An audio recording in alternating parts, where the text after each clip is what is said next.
السلام عليكم جميعا. Very good morning all. I think we will start inshallah shortly. In 2 minutes from now we will start inshallah, or in a minute. الزملاء اللي موجودين جميعا صباح الخير وشكرا على حضوركم. بارك الله فيك، شكرا جزيلا دكتور سعيد، شكرا للدعوة الكريمة وتمنياتنا لكم بالتوفيق. All the best for everyone. Thank you. شكرا دكتور محمد، شكرا. الله يوفقكم دكتور سعيد، بالتوفيق دائما إن شاء الله. شكرا دكتور راشد. أنا حاب إنه أشكر الجميع، لكن جزاكم الله خير جميعا. Thank you all. Thanks a lot.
أعوذ بالله من الشيطان الرجيم.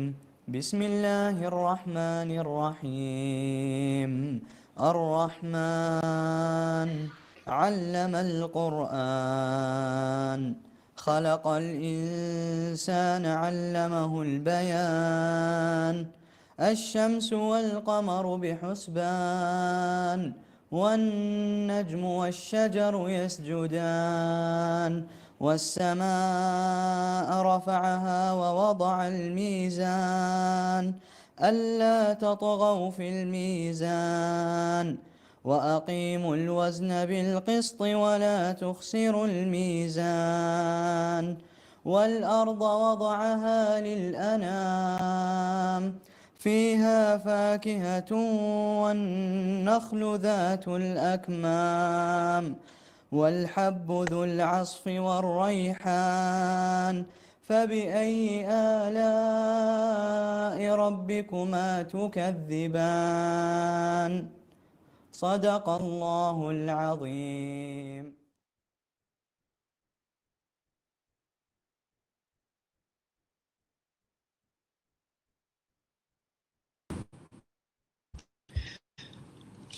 Ladies and gentlemen, this is Dr. Al-Jam.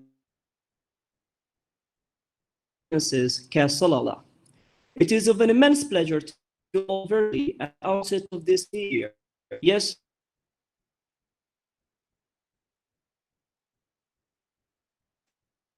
streets. We welcome you all to the first UTAS International Conference on Communication Studies, Media, Communication and Culture in the Digital Age. Without a doubt, this conference is an opportunity for all of you to exchange your new ideas and research findings. We hope that the conference will be enriching as well as an eye-opener for future research studies. So now, let's invite Dr. Saeed Jaboub to deliver the Deanship Welcome Note.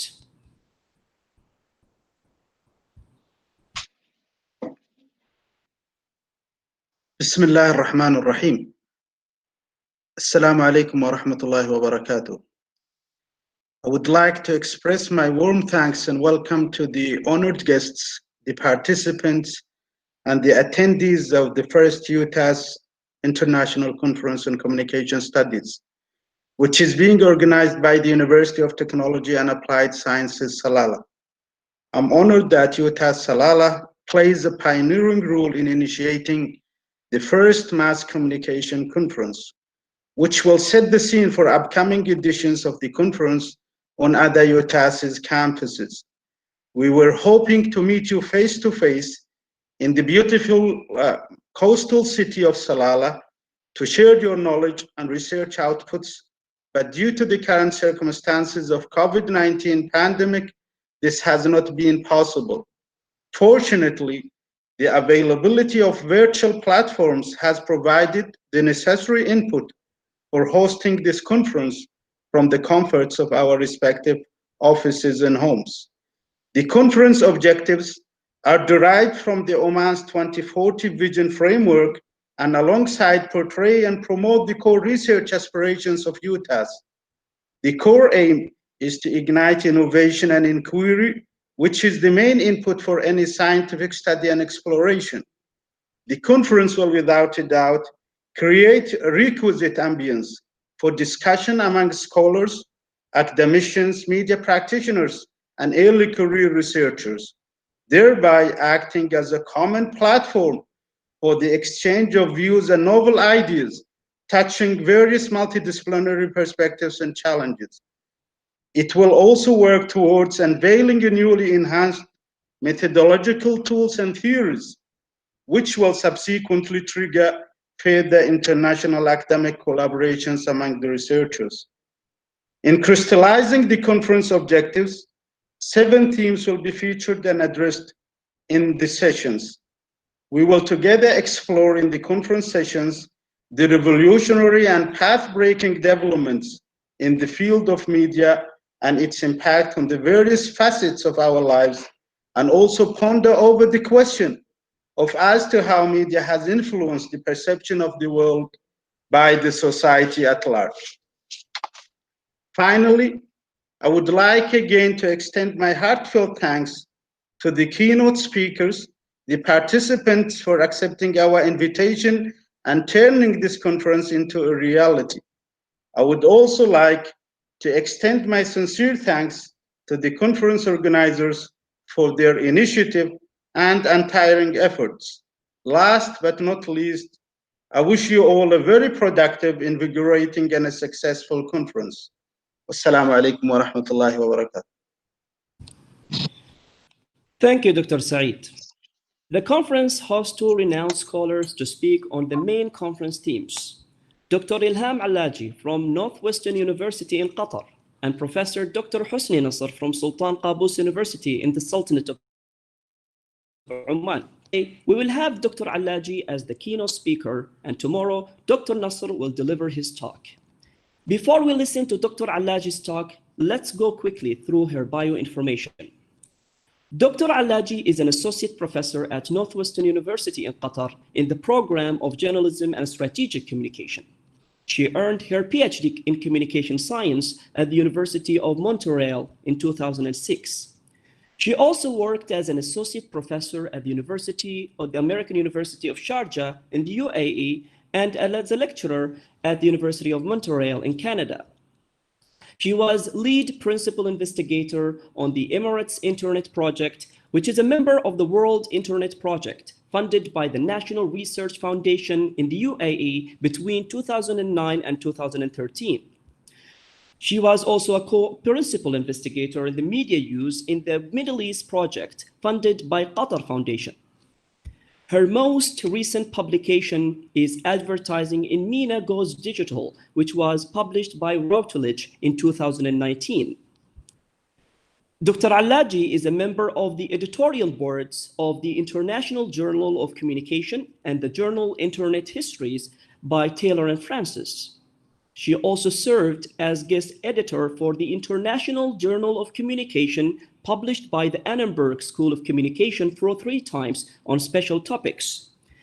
Her article can definitely be seen in International Journal of Communication, Cyber Orient, Public Relations Review, Journal of Pub Business and Policy Research, among others.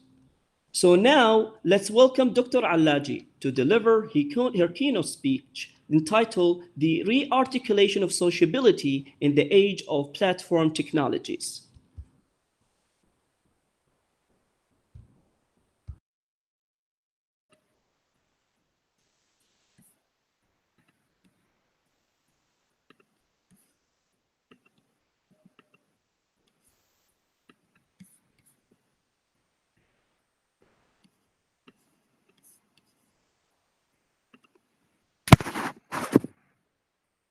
Good morning, everyone.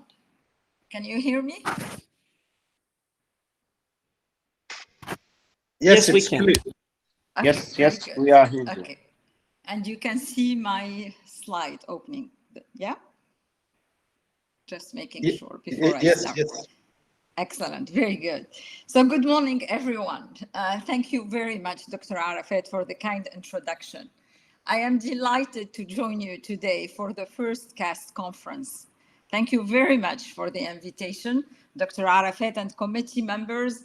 I am thrilled to be with you today and to jointly reflect on what became with our digital existence post-pandemic. We were meant to meet in person for this conference about a year ago. Back then, I was asked to speak about the role of the new media in changing the minds and behaviors of media users, particularly in the Middle East.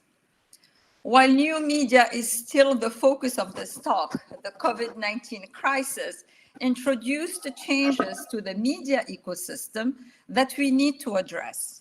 And that's the new title of my talk, Towards a New Phase of Media Logic, Digital Being and the Impact of the COVID-19 Crisis. I was excited to meet you all, but also to visit Salalah. I have been in Oman a few times, but never made it to Salalah to enjoy its beautiful coast and beaches, smell its exquisite scents, and taste its rich variety of food.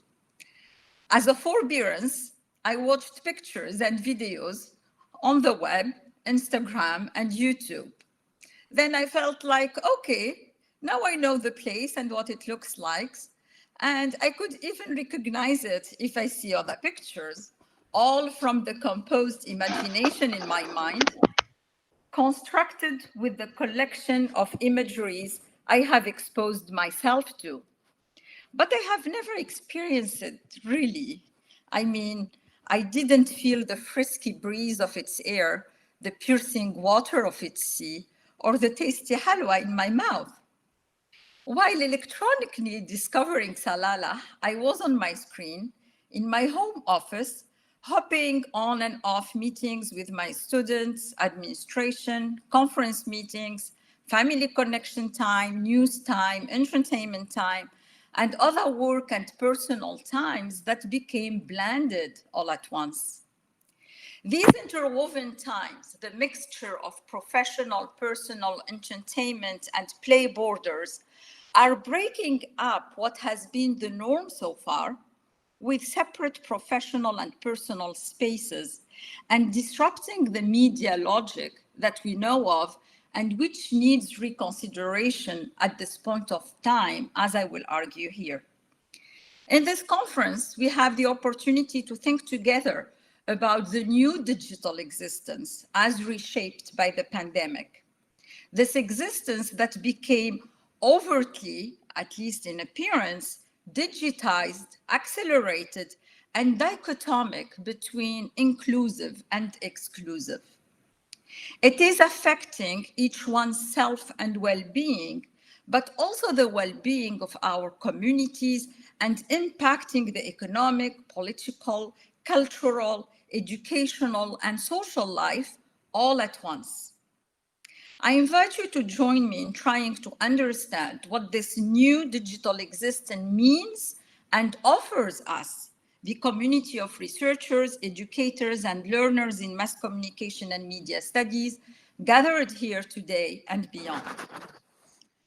It is not surprised that with the COVID-19 pandemic, the media landscape has once again transformed entailing a revision of the media logic, particularly in the MENA region. The media logic is a concept that goes back to 1979, when Al-Thaid and Snow developed this framework to understand how mass media formats have an impact on society and the power to ultimately transform it. As media developed, the concept evolved, but kept investigating, and I quote here, how far different societal fields change due to the formal and informal rules of a media logic, which also can set a direction of social behavior and perception, end of quote. A social constructivist approach of media logic deals with the role media plays for social interactions, media appropriation, and media usage, framework that I will use here. When Kaja Thim from the University of Bonn in Germany and her co-editors published in 2018 Media Logic Revisited, they could not anticipate the current changes brought by the coronavirus pandemic. At the time, the adoption of social media by users and the increased interaction on social platforms were the main drivers of change. 2 years later, the COVID-19 became the trigger for the change.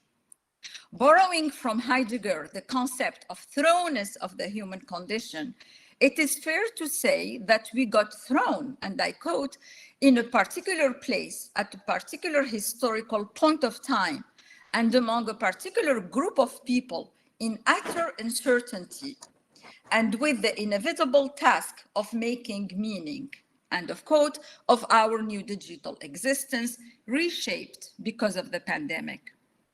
Today, we are witnessing a disruption in the media landscape, provoking accelerated changes as well as novel relations between social actors on the mediatized platforms, whether old or new. While the first paradigm shift with the media logic can be found in the adoption of the internet and user-generated content on media platforms, the second paradigm shift observed at the time of the pandemic is an acceleration of media consumption as well as interwoven relations between work and play on mediatized platforms, creating both solidarity and distance between users. Using the media logic framework, first, I will speak about the changing media landscape in MENA under the pandemic and the novel or adapted usages that audiences had to make within their social ecosystem. Then I will discuss 3 types of fragmentation introduced with the new media landscape, touching upon the social, cultural, and economic realms. Finally, I close with the opportunity presented to users, audiences, and media, as well as to those of us involved in academia and research. Due to the confinement enforced in several countries of the region, people stayed home and spent a good part of their times watching TV or online. To a large extent, people found resilience in media and new media. In this section, I will speak about 3 disruptions to media consumption. First, an intensified and accelerated media usage. Second is the emergence of creative opportunities with novel media platforms and branded content opportunities. And third, new willingness to pay for media content, much anticipated by the media to scale up their capabilities. As this graph shows, more than half of the respondents to the Shweri Group survey said that their social media consumption and television consumption significantly increased under COVID-19. Also, as we can see here, nearly half of the respondents said that their video platforms and video on-demand consumption significantly increased during the pandemic. The usage of streaming services skyrocketed through the pandemic times. For instance, both global and regional streaming services like Netflix, and Shahid of the MBC group reported growth, signaling a higher willingness to pay for media content among Arab users compared to the time prior to the pandemic. Shahid reported 10 times audience growth since the pandemic. And the CEO of streaming service Stars Play Arabia, Utas-Iccs, noted that it took the company 2 years to reach 2 million minutes per day, while between mid-March and mid-April, the service reached 6.5 million minutes per day. The podcast platform and podcast production house based in Lebanon called Podeo Podcasts pointed to a fourfold growth of their podcasting audience during the first semester of 2020, with usage among women recording the highest growth. Along with these new media consumption patterns, we are witnessing new advertising opportunities, making up for the significant drop in advertising expenses since the pandemic. And according to Media Partners Asia, while online video is picking up in the GCC countries, pay TV subscription is dropping twofold. Similarly, the decline in television advertising will be reversed by 2025 by a twofold increase in online video advertising. The good news for our media, advertising, public relation, and communication students is that those emergent online video advertising opportunities offer room for novel formats designed around branded content. For example, recently new partnerships emerged, such as the Facebook and NBC deal. This is an agreement to make available on Facebook Watch 20,000 pieces of NBC content to audiences across the region on various NBC Facebook platforms, Facebook NBC 1, 2, 3, and so on, and around which we will see new branded content formats. Other partnership opportunities will emerge between brands and publishers to develop promotional content, signaling a new era for creativity in the online content fields. So it's up to us, those who teach advertising, promotion, public relation, to train our students think creatively about new advertising formats and promotional techniques. I elaborate lengthily on this point in my book, Advertising in MENA Goes Digital, and for those interested, I am happy to share a couple of copies, so do not hesitate to email me. Media companies continue suffering hardship. Some went through closure, others agonize about making revenues and new business models. The last decade proved how hard it is for media to innovate with new business models. COVID-19 made it only more difficult, with brands wary with their advertising spending across media platforms and users hard to convince to pay for news. While recently we witnessed a willingness to pay for entertainment content like Netflix and Shahid in the GCC more particularly, we continue to see resistance to pay for news. As this chart from the media use in the Middle East survey shows, less than 20% of the respondents to the survey said they are willing to pay either for a digital news or a newspaper subscription in any of the studied countries. We study 7 countries: Jordan, Lebanon, Egypt, Qatar, Saudi Arabia, Tunisia, UAE, with more than 5,000 respondents. The unwillingness to pay for news is caused by the users' low revenues. Actually, it's not caused by the users' low revenues only, or the severe economic conditions persistent in several countries of the region, but also because the lack of trust in local and regional news media that continues scoring low, as we can see in this chart. Here in 2019, barely 3 out of 10 respondents say they have a great deal of trust in news media in any of the studied countries. It is not a news that the news media have been and continue to be associated with propaganda regimes or capitalistic interests of business agents. It is not a news that news media have little freedom of expression and that they are subject to censorship and control practices that continue discrediting them. Users see little value to pay for biased content and propaganda articles while they began experimenting alternative news platforms they consider more trustworthy. This is interesting. For instance, a 2019 study published in PR Week reports that podcast listeners in the UAE have more trust in podcasting than in any other medium. Other emerging alternatives include news blogs and newsletters promising subscribers time and value content, such as at the international level, I put Axios here, an example, but a regional version is Connect the Gulf.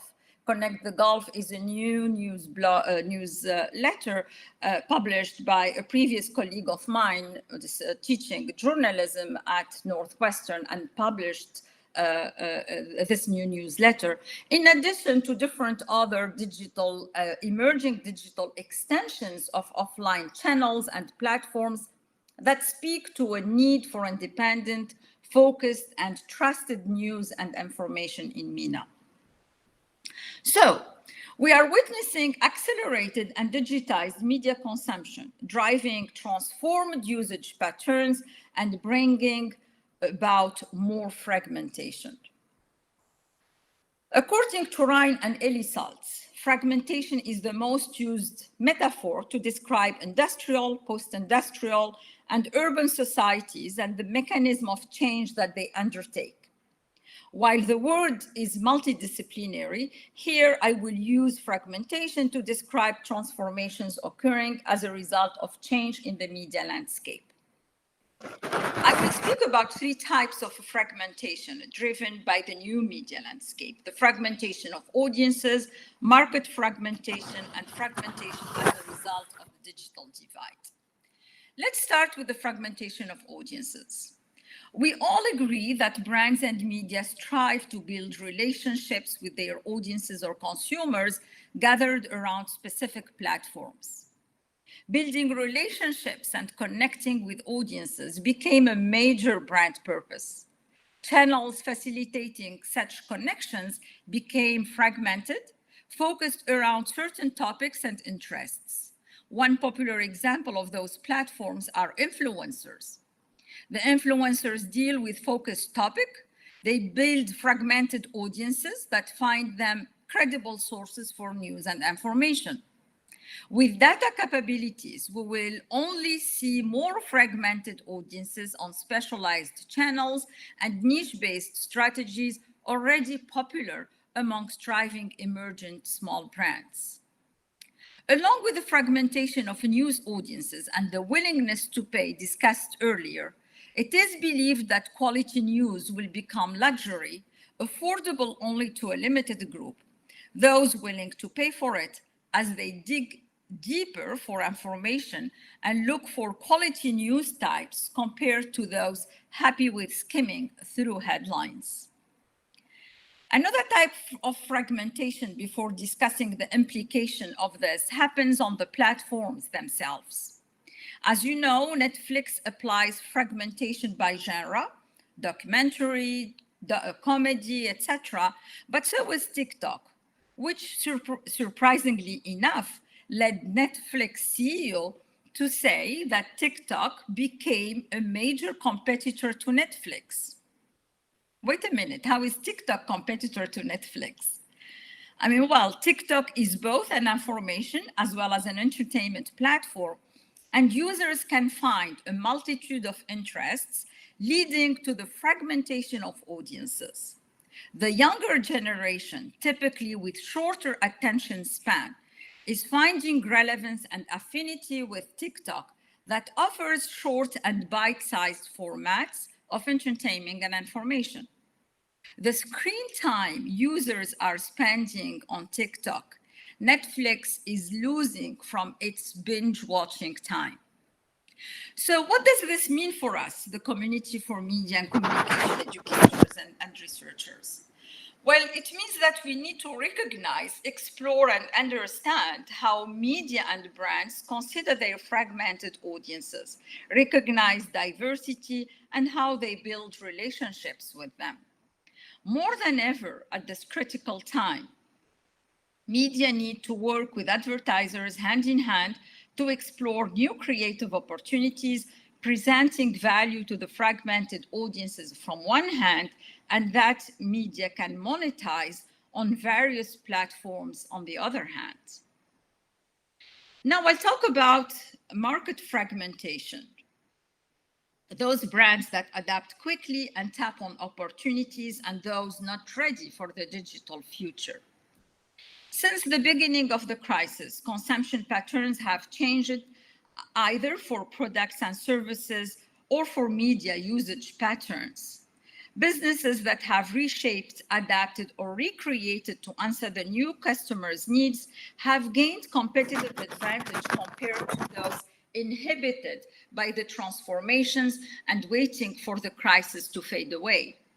So there's a fragmentation between those who recognize and adapt to new media habits and audiences and identify new market opportunities, and those that couldn't and will disappear, including newspapers, magazines, and other media, or brands for that matter.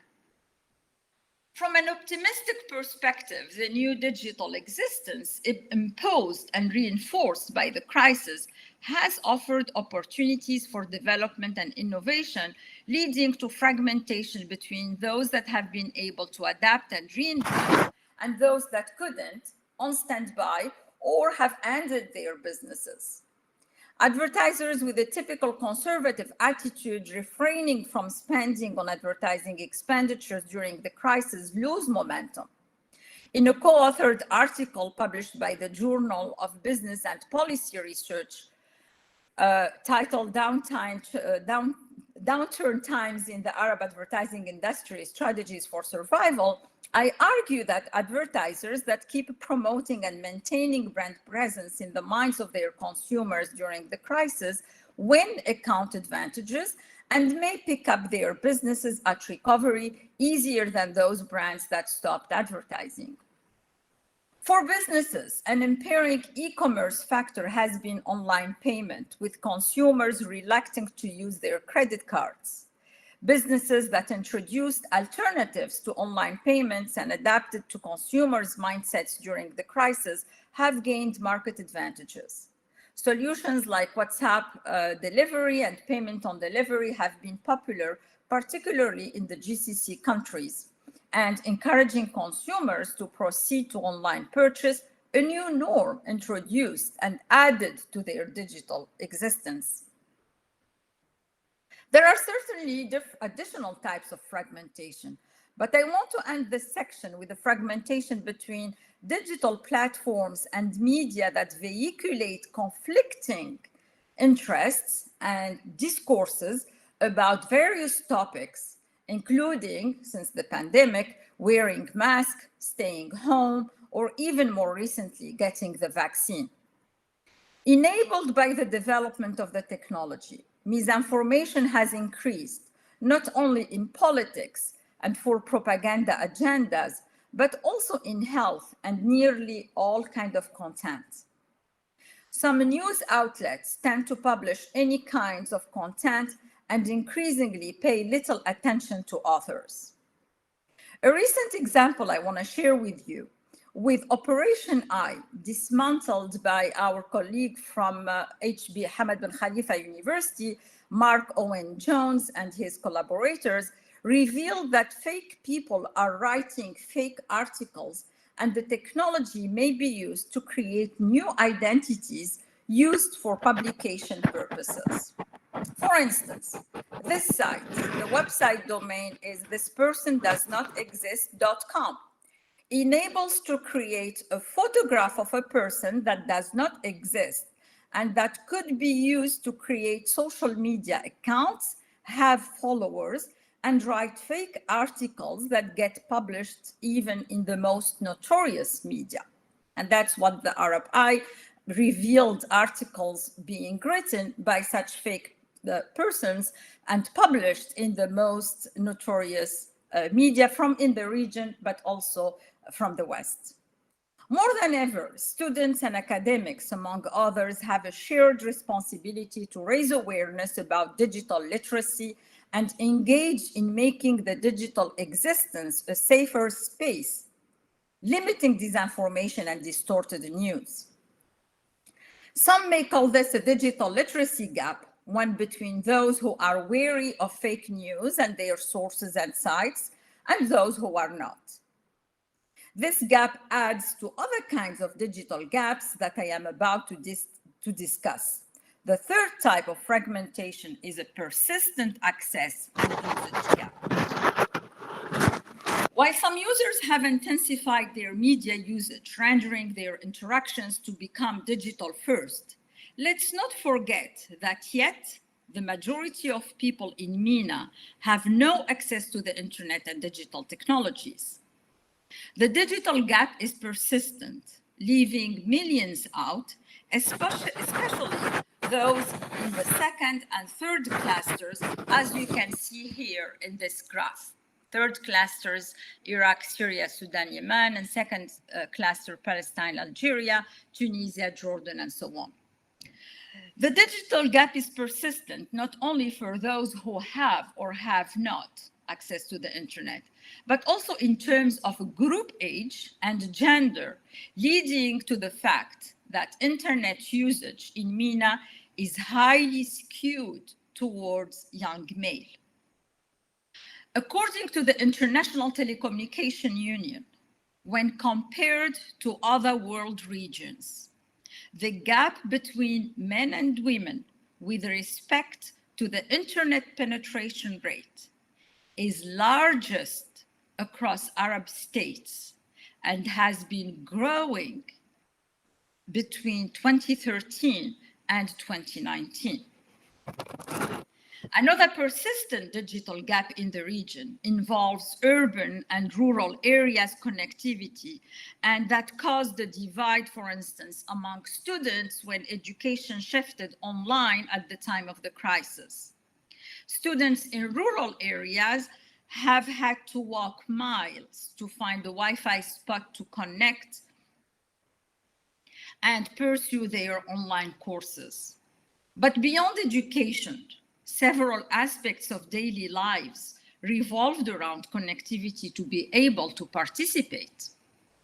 Participation became framed around inclusivity and exclusivity, which represents a central issue, not for development and social change as framed so far, but for everyday occupations. Participation requires access and facilitates belonging to communities with which one transacts today's essential social, economic, and educational needs through mediated communication technologies. COVID-19 made it only more apparent and more pressing. Universal access is a human right, highly needed for attending everyday life needs and different kinds of opportunities. Speaking about opportunities, let's move now to discuss the opportunities that emerged, whether for media users, media, or media researchers for that matter. While audiences were home, creative opportunities emerged, as I discussed earlier. User-generated content developed on the various platforms with different objectives, either to entertain compatriots under lockdown, to express solidarity and compassion, like the videos circulating and chanting national anthems, or to applaud health workers, or to share some value with new recipes, cooking tips, health, or well-being advice. Other users turned their bottom-up initiatives into business opportunities. For instance, in this picture, Hisham hosted a 60-minute session on Zoom through Airbnb experience to speak about Marrakesh, its history, culture, and inhabitants. The session he would have hosted in person if tourism were viable became offered as an online Airbnb experience. So despite the pandemic, individuals have continued to act as agents of the economic and cultural system in countries with dysfunctional institutional system, as culture and cultural industries have severely suffered from the standby state imposed by the lockdown and confinement. Other grounded bottom-up initiatives are within the interplay of entertainment and information. For instance, conversations on TikTok have increased 148% between March and April 2020 and revolved around family values, traditions, and stereotypes associated with the Middle Eastern cultures. The youth engaged in exchanges about their habits and mindsets of their families, but also the common mores. Parodies, pranks, dances, and activism all went on TikTok. TikTok's popularity among the youth drove health organizations and NGOs to spread coronavirus-related messages through the platform and its influencers. Other bottom-up initiatives include TikTok video campaigns that address and fight against misinformation and disinformation about the coronavirus. While TikTok may be perceived as a playful platform for the teen and youth, it turned useful for institutions, organizations, and businesses alike, once again dissolving the borders between work and play, business and entertainment. Interwoven relations of functions and purposes emerge as the new pattern of the media landscape and the new media culture dominant nowadays, mirroring the usages, habits, also combining play and work all at the same time. Finally, what about opportunities for researchers? Despite the limitation of physical mobility that made us at distance today instead of reuniting in a Casbic hall in Salalah, and despite the inconvenience of remote face-to-face meetings and limited access to digital technologies, some opportunities to conduct research under COVID-19 in the region emerged.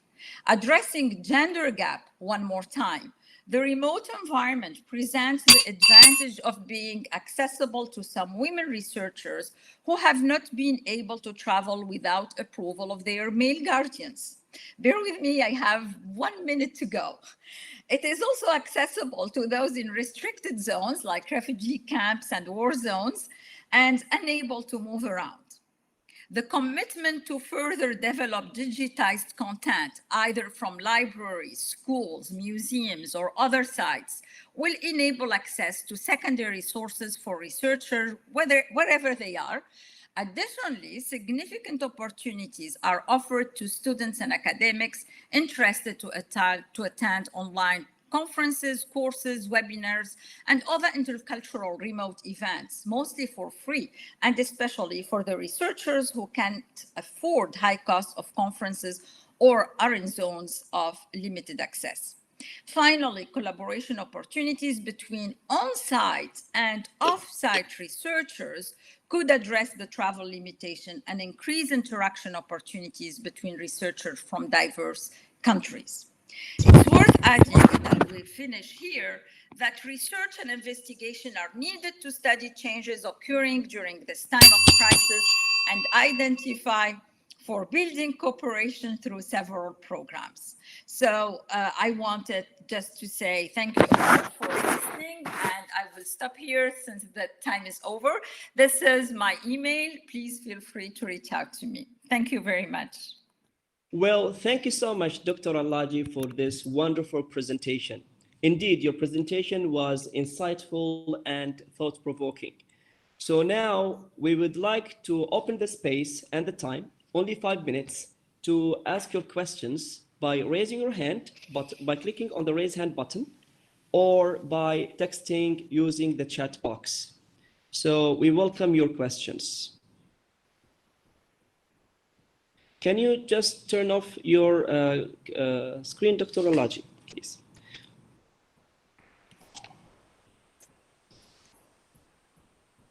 I turn off the screen? No, the presenting the screen. So stop presenting button.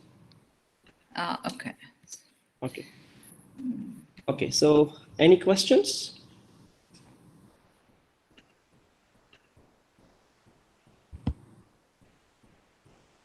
Let's see, anyone has a question?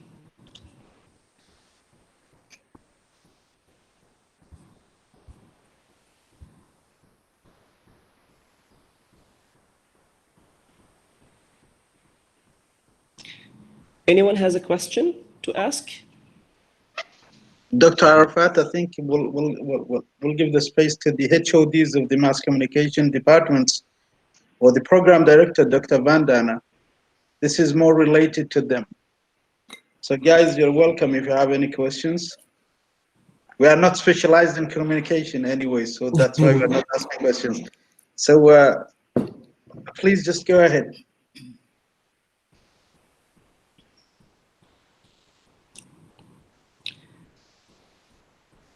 So I will ask a question, Dr. Alaji. What is your future expectations of the landscape of using digital media these days in the Gulf region? So do you think that digital communication, the use of digital media, is going to be more productive or disadvantageous to the users? Thank you. Thank you for the question, Dr. Arafat. I mean, we're seeing an intensification and an acceleration of digital media usage. So we're not going anywhere, far from this. On the contrary, as we go, we will be using more of the technology. But what's also interesting to observe is that this intensified and accelerated usage will not be specific to professional life only, but it will be coming in all aspects of our lives, including educational, including entertainment, including our consumption of news. So all of this, intensified and accelerated media usage will spread up and will be integrated, as I mentioned I used the word interwoven in my presentation, across all our aspects of our lives. And yes, we do have a digital gap that we need to address here in the region, but it's also interesting to observe that this is going beyond the youth, right? So it's coming up into professional lives and the professionals, and all of this is facilitated, of course, by platforms that are more easy to use on mobiles and other different platforms. So much, Dr. Alaji. So anyone has any questions to ask? Please. Okay, Dr. Nawal. Assalamu alaikum, Dr. Ilham. Assalamu alaikum. Thank you very much for this very interesting lecture, very informative indeed.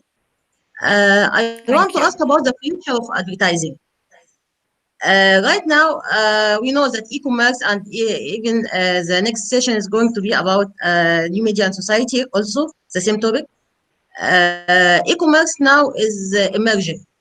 Previously in Middle East, it was not there. So what do you think about the future of e-commerce comparing to the advertisements which were in TV channels like OSN, Netflix, and all these channels rely mainly on the advertisement? Thank you. So thank you very much, Dr. Nadia, for the question. There are two aspects I see in the question here. One is linked more towards e-commerce, as a new way integrated in our digital existence. And the second part of the question is more towards advertising as a revenue model for the media. I mean, for the e-commerce, the pandemic has really accelerated the adoption in the region. The e-commerce, specifically in the MENA region, was very inhibited initially by lack of trust in online payment. So people were not, I mean, we have the infrastructure. We have had the infrastructure specifically in the GCC for a long time. We have had in the GCC a payment system, credit card system. So all in place that one would think, well, e-commerce should have picked up already. It's more into the trust. The consumers had little trust in online payments. So while this is changing and more people are using their credit cards in the Middle East compared to prior to the pandemic, what's interesting to see is that some brands have introduced new payments, I would say more personalized and adapted to the patterns of usage in the region. I'm not sure about Oman specifically, but definitely a lot of brands have introduced WhatsApp payment, so WhatsApp delivery, and you will pay at the door. So payment on delivery system came in to address this inhibition towards online payment. So that's one side, and we have seen an increased adoption. Okay, should I continue the advertise? Okay, yeah, I'll stop just here. a very Fine. quick note, very quick answer to the last. I mean, the advertising, definitely, I think specifically in the region, we will be seeing more creative formats. We will see, I mean, advertising on television is not going anywhere. It's still there and will still become, you know, it's still popular. But what's very interesting to follow and see, it's a new format of what we call branded content. So there's more involvement and more of new formats, creative branded formats for brands rather than traditional typical commercials. Okay. Thank you so much, Dr. Ilham, for this wonderful presentation. And thank you indeed, guys, for asking us the questions. I'm afraid that we don't have enough time, you know, for more questions, but you definitely can ask Dr. Alaji by emailing her, and she's going to answer your questions. Thank you so much, Dr. Ilham, for accepting our invitation. Thank you very much. Now, let's have a break for 2 minutes, and then we will reconvene.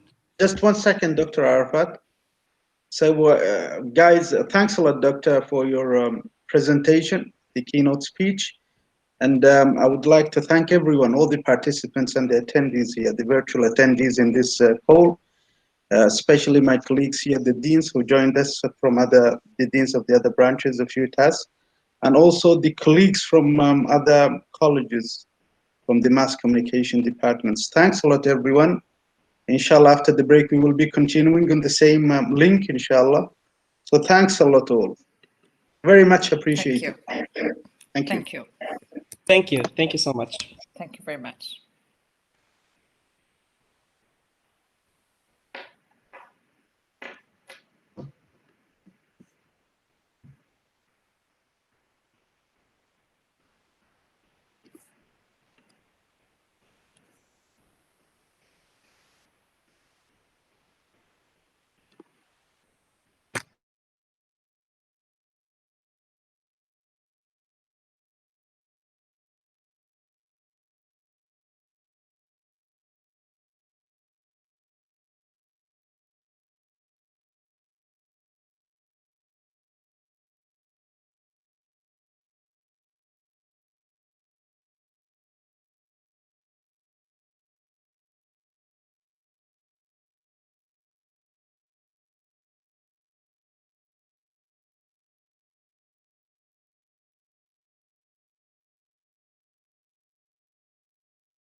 Welcome everyone to the first International Communication Conference on Communication Studies.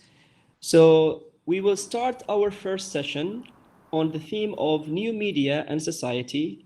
And the chairperson of this session is going to be Dr. Nawal Salahuddin, the head of the Department of Mass Communication. Let's welcome her to the first session. Thank you very much, Doctor. Welcome to this session. This is the first session, and it is really related to the keynote speaker speech. It is on new media and society. We are going to have 4 research papers, starting with the use of e-commerce and social commerce in emerging markets. The Omani female millennials perspective.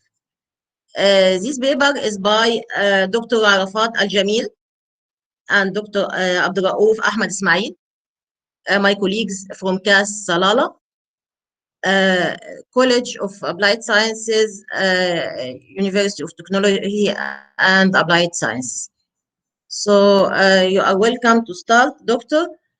You have 15 minutes and 5 minutes for the questions. After 10 minutes, you will receive this bell.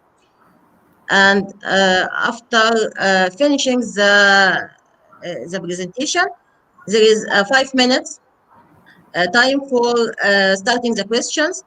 Please use the raise hand for questions.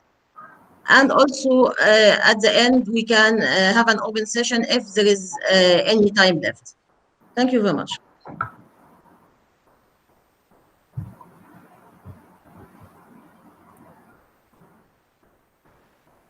Okay, assalamu alaikum. Alaikum salam, Doctor. I'm Dr. Abdurraouf from CAS Salala. Today, myself and Dr. Arafat will be presenting a paper on we will be presenting a paper on the Omani. Just a minute, sorry.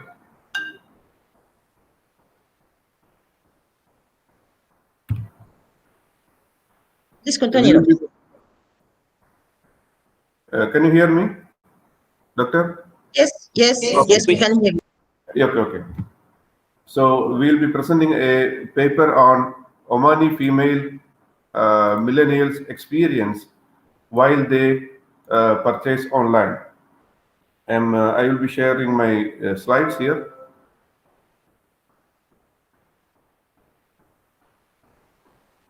Is it visible, Doctor? Is it visible to everyone? Yes, Doctor. Okay. So the research is on the experience or perspective of Omani female millennials on their use of e-commerce and social commerce in emerging markets.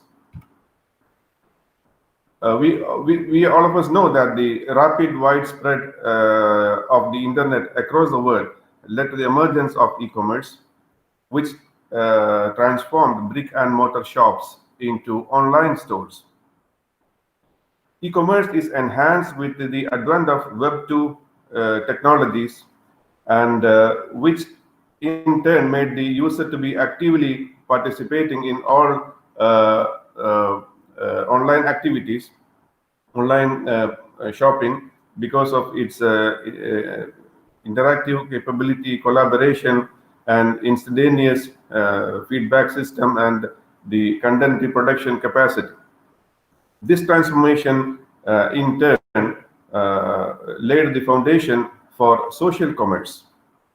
Customers do not only communicate with other customers, but they can also rate, view, recommend, and share their opinion on products. Most recently, a new version of social commerce in emerging market has been gained popularity, and it is spreading quickly in many emerging markets. Now let us look at the rationale, elaborating on the rationale of the study. Customers in the new social commerce type simply look for product information and cost on the social networking site and directly interact with an e-vendor to make an online purchase, which is different from traditional e-commerce and social commerce.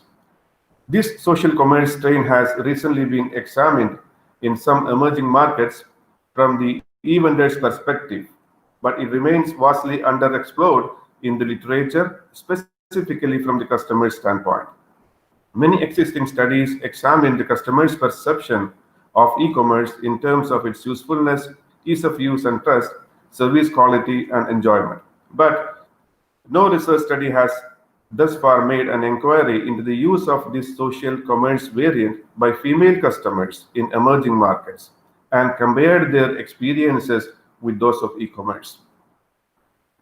This research paper bridges the gap in the literature by exploring real-life experiences of Omani female millennials in using commercial social media platforms, that is, social commerce in emerging markets and e-commerce site as they shop online.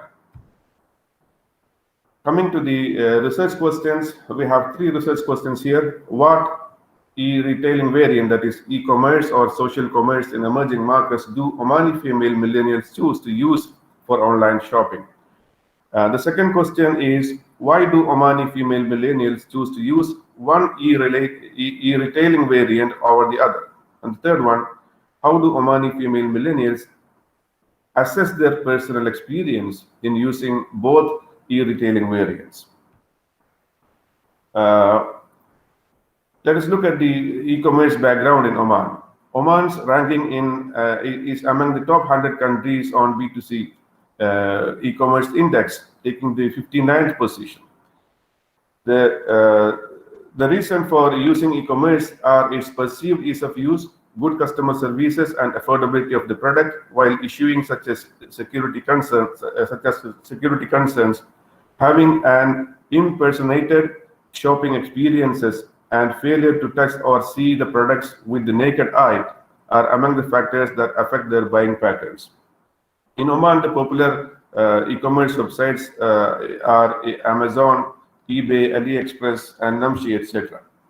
And when we look at the social media landscape in Oman, its usage in Oman, we can see that Oman has 2.5 million active social media users, representing 51% of the total population.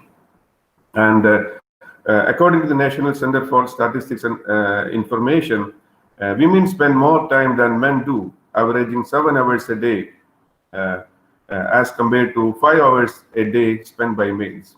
A third of the population use social media exclusively for searching and buying products and services. And in Oman, Instagram is extensively used for e-commerce purposes, just like some other GCC countries like Qatar.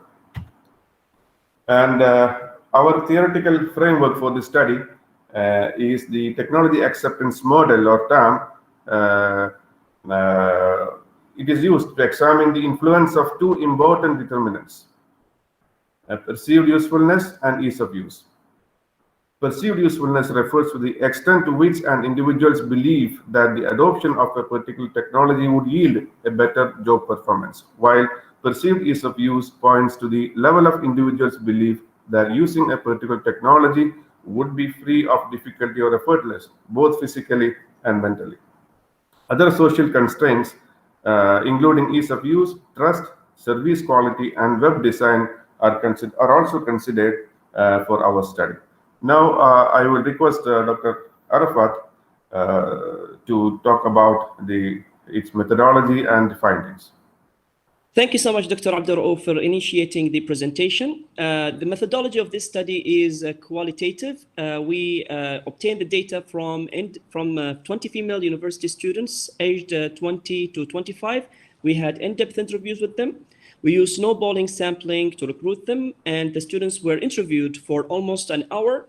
They were asked questions about the benefits and the disadvantages of using e-commerce sites and commercial social media accounts, and whether they are convenient for them. They were also encouraged to express their honest opinions and to reflect on their personal experiences by telling their real-life stories. The interviews were first transcribed in Arabic, then they were translated to English. We used pseudonyms to the participant's name to protect their privacy. And we used in vivo software to thematize the data for data analysis. Next. So let's move now to the major findings. So the major finding from our study is that female students are generally unsatisfied with their past experiences in using commercial social media accounts. Surprisingly, we found 17 students express strong preference to buy from e-commerce sites than from social media accounts. So let's see the factors that drive them to adopt e-commerce sites than social media websites or accounts. So the first driving factor is building trust, the interplay between products information, quality, and price. The second is delivery cost. The third is customer service quality. The fourth is ease of use, the role of web design and online payment. And finally, lack of local market situation, product quality, and variety. Next. So let's see the stories of the students for the first driving factor. So the students highlighted that exaggerated prices of inexpensive and poor quality products by commercial social media accounts. So let's take this example from one of the female students. My friend once ordered a purse from an Instagram account, and the pictures seemed to show that the purse was replica grade 1, almost the same as the original purse. When the purse arrived, the quality of the purse was below my expectations. The threads were loose and protruded. I thought this could have been the worst duplication grade ever. My friend spent a lot of money for the purse, spending $52. I believe that the price of that particular purse could never go beyond $25. I don't trust Instagram accounts at all. Oftentimes, my friends would ask me to try some other social media accounts. I would tell them that I didn't need to have any experience, good or bad. I would never think of buying from them. So let's see another highlight from the female students. They underlined that the mismatch between the product information displayed on commercial social media accounts and how the product appears in reality. Let's read this account. One of my friends bought an expensive watch, a Rolex replica. She bought it from a local female seller via an Instagram account who priced it at $250. The seller claimed that this watch was original. When I went back home, I checked it out on one of the e-commerce websites. I was flabbergasted to know that the watch was priced at less than $125. I can't trust female sellers after this incident. She had the gut to lie to the customers and confidently say that to give false information. These are the reasons that made many female students shy away from dealing with Instagram accounts and to move ahead to e-commerce sites. So let's move next to another factor, the delivery cost. We will see the highlight from the students and familiar mechanisms for determining the delivery cost of the products on social media accounts. So let's read this story from one of the students. If I would like to buy a product from an Instagram account from Muscat, which is 1,200 kilometers away from where I live, I would only need to pay $3 for the transport company which delivers the product. However, if I wanted to buy a product from a local Instagram from a female merchant within my city, I would need to pay $6. That's ridiculous. It shouldn't be the other way around. Unfortunately, this is the situation here. The logic goes like this. If you pay $3, the product will be delivered by the transport company and it will take some time. But if you pay $6, the product will come quickly by a local agent who will charge a high amount of money. People certainly unsatisfied with this. The female merchants are fooling us. So let's move next. So this is another theme that emerged from the study, customer service quality. So let's read this story, this experience from one of the students. She said, before I traveled abroad this year, I ordered abaya, traditional Arab black cloak, which is customized with designs, which customized design and size and attire from a famous Instagram account. As I wanted the abaya to get ready quickly, I got the abaya on time. The female students gave me the abaya with the completely different attire. I was shocked to see that I got something different from what I ordered. She obviously did so to finish her job quickly. I had no choice but to accept the abaya in its form. When I returned from my travel, I contacted the seller by WhatsApp. She never responded. She just read my messages and never answered me. She was extremely impolite, and I got the money.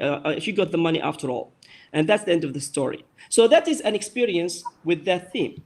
So let's move now to the coming theme that emerged as well from the study: ease of use, the role of web design and online payment. So it is the female students underlined that the layout and the filtration features led to quickening online transactions and thus shortening the shopping time. While for commercial social media accounts, the products are disorganized and the product search and selection process seem time-consuming and tedious.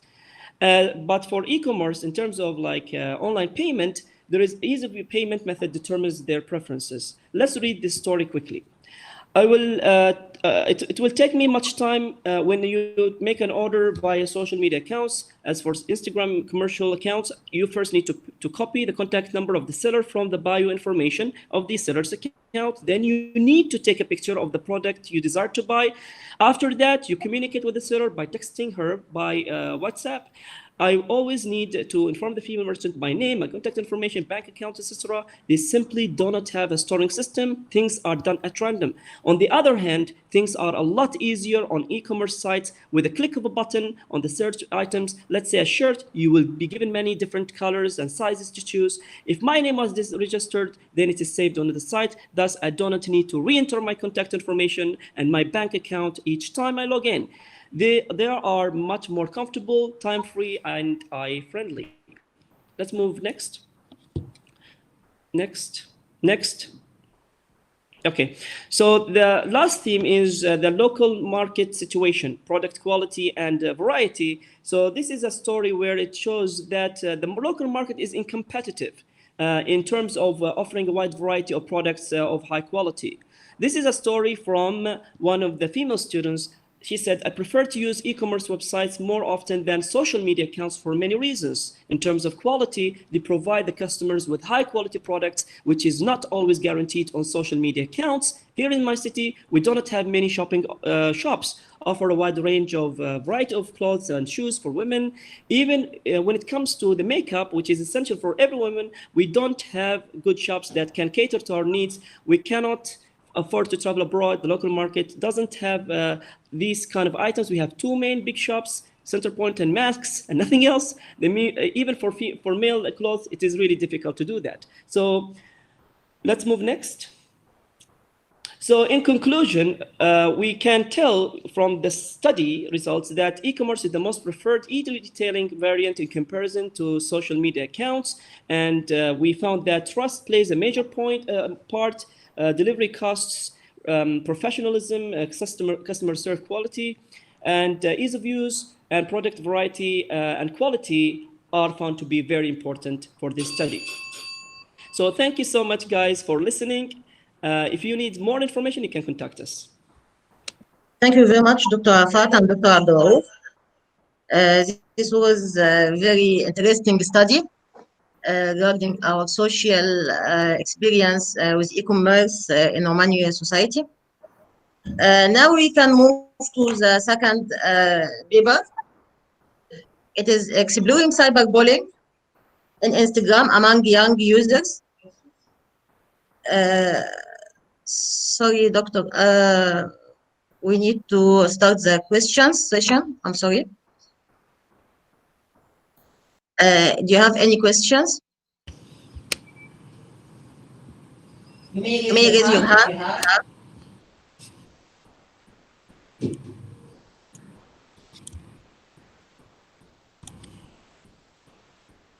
Okay, I have one question. We have experienced on a limited group of females. Are you planning to have maybe a more wide group of merchandise who can give us more info about how we are going to deal with the social media as emerging way of having a smooth and inexpensive way of purchasing things? Correct me if I'm wrong, Doctor. Are you asking whether there are some online store that can work for the female students? This is what you wanted to ask? No, I mean that do you think that we need to have further investigation regarding the society, how the society uses this, especially for this age group? Thank you so much, Doctor, for asking the question. Actually, this is a qualitative study, and it is the second or the third in its kind. The first study was done on Kuwait, and this is the study on another Gulf country. And this is actually mentioned in the limitation of the study. This is qualitative study, exploratory study. So the future studies could become could use like a quantitative methodology that can target a wider audience, and thus we can have a more generalized results that can be applied to a wider section of societies or a big number of countries. So thank you. Any other questions? So I think we may move to the next paper, and we can have any other questions at the end. The next paper is exploring cyberbullying in Instagram among young users in the Sultanate of Oman. This is a case study, College of Applied Sciences, Sohar. Ms. Shadia Khalifa, I'm with me. Please, you may start your presentation. Yes, good morning. Thank you for allowing me to be part of this great conference today. Thank you so much. I just need Dr. Abdul Rauf to stop presenting. Please stop. Okay, thank you.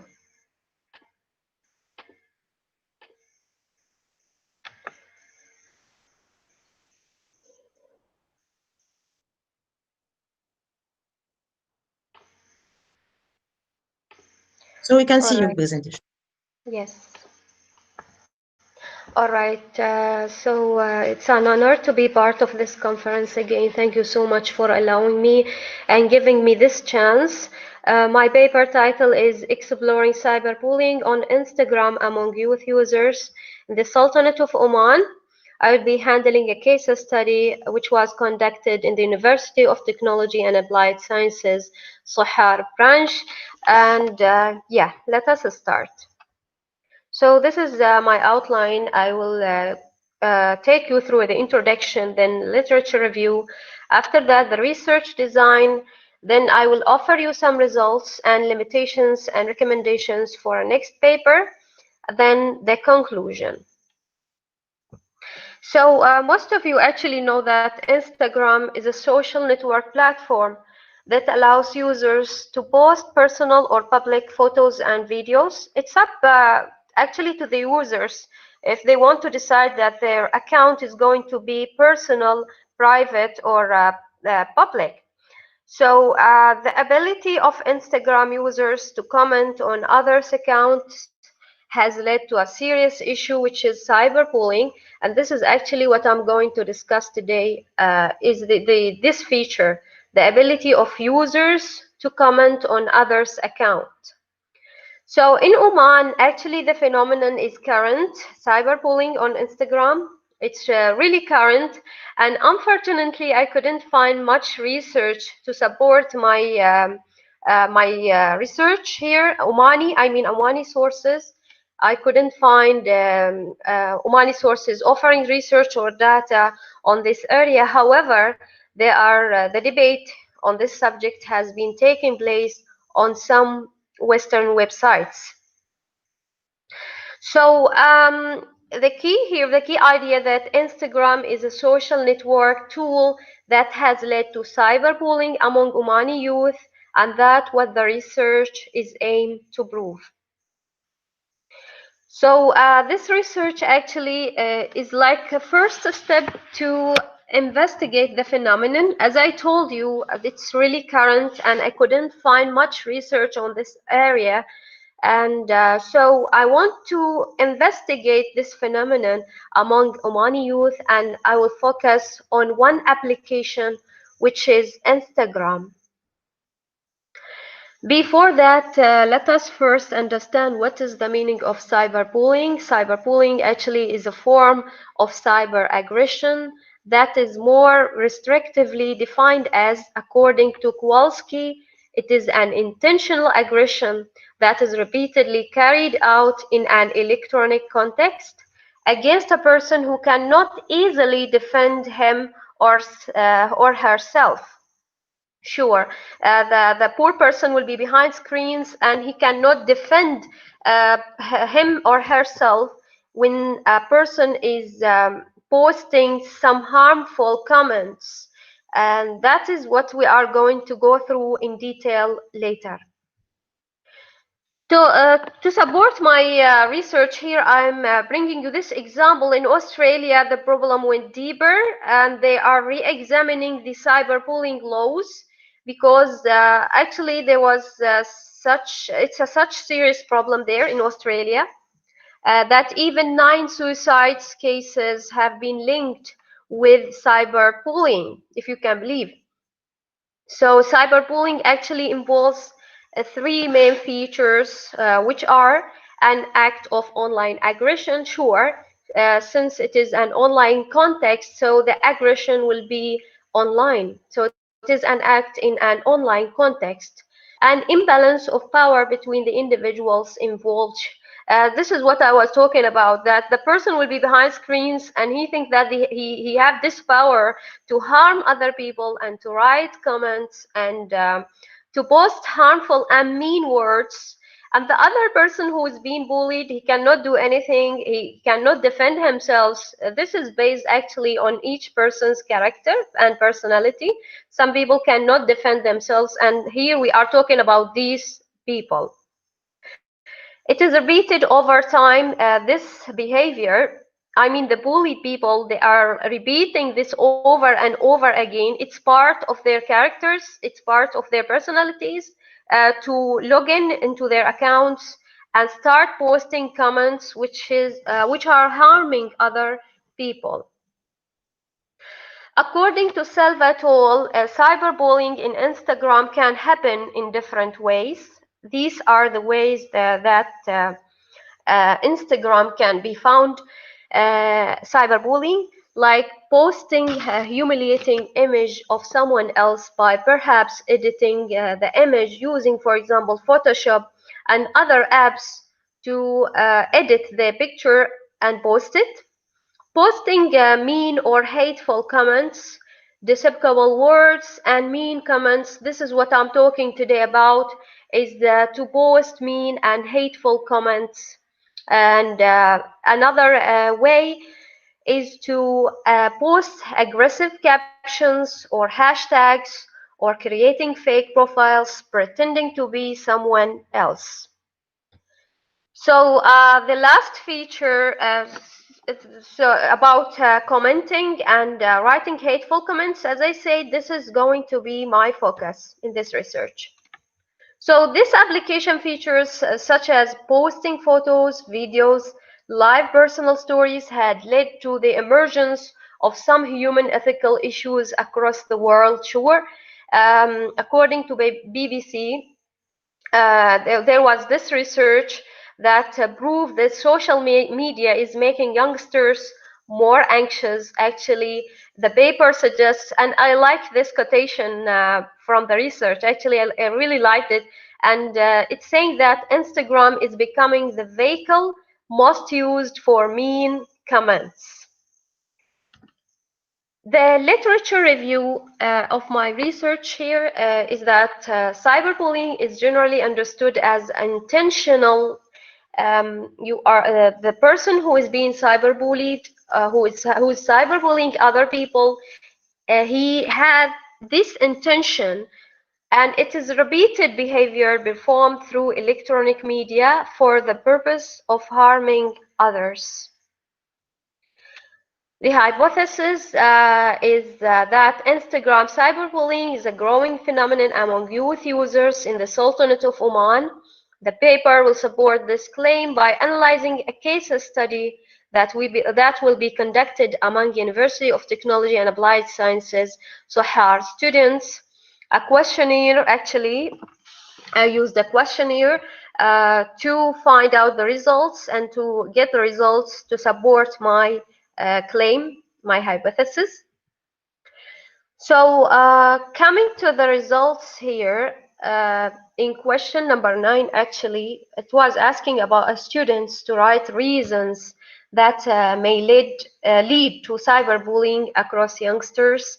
And these comments, actually, when I was reading the comments, it was proved that the phenomenon actually is existing there among youth in the Sultanate of Oman.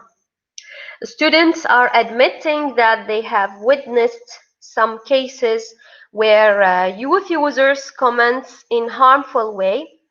Actually, also based on my own observation, and that's why I decided to start this research, that the phenomenon is existing. So some students even suggested that more new strict rules and laws are necessary to control the issue among users.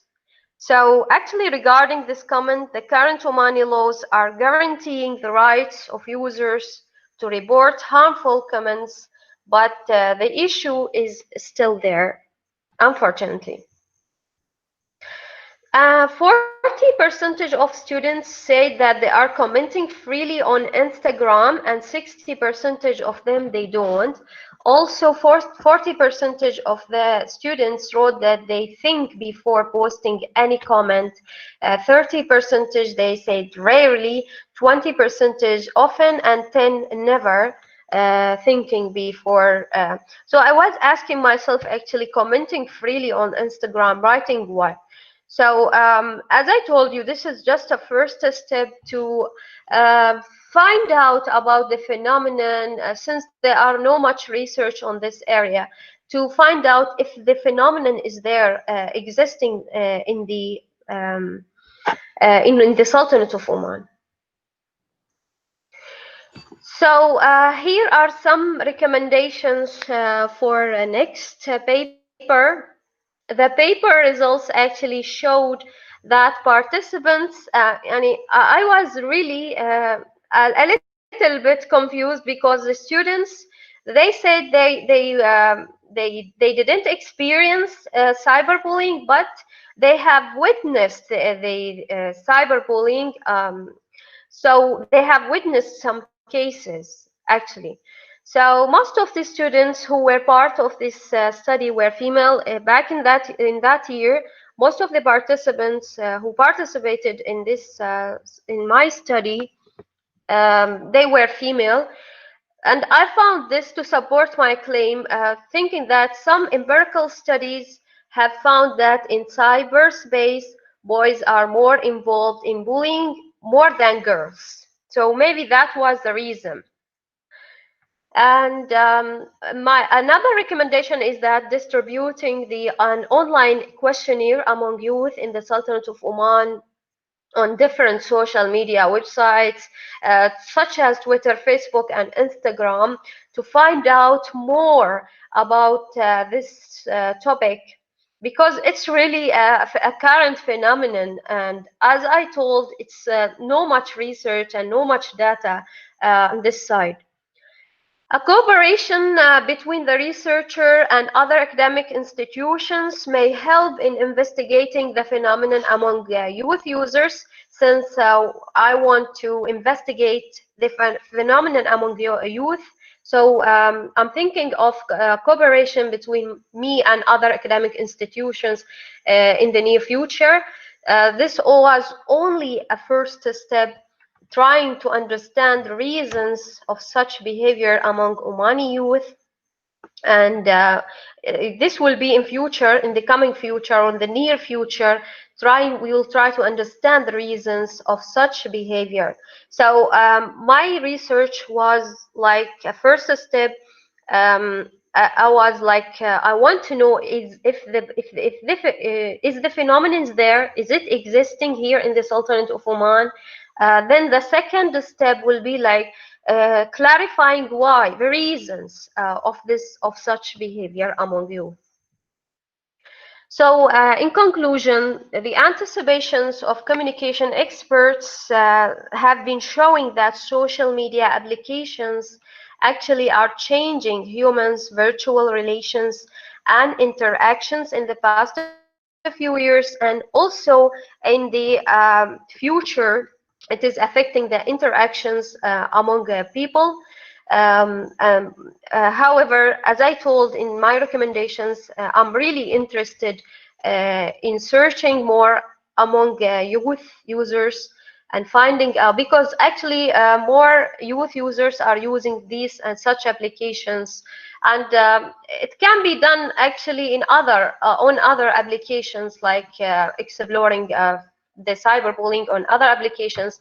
But my interest here is to explore the phenomenon or the problem, the issue here among youth users on Instagram application.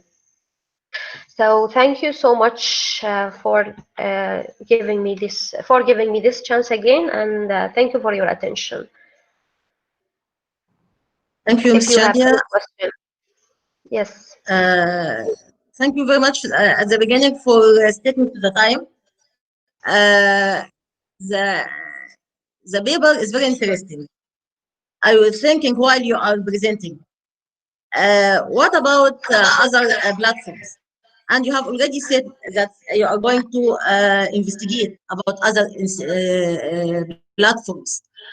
I will not start with questions. Maybe some of you will want to comment or to ask.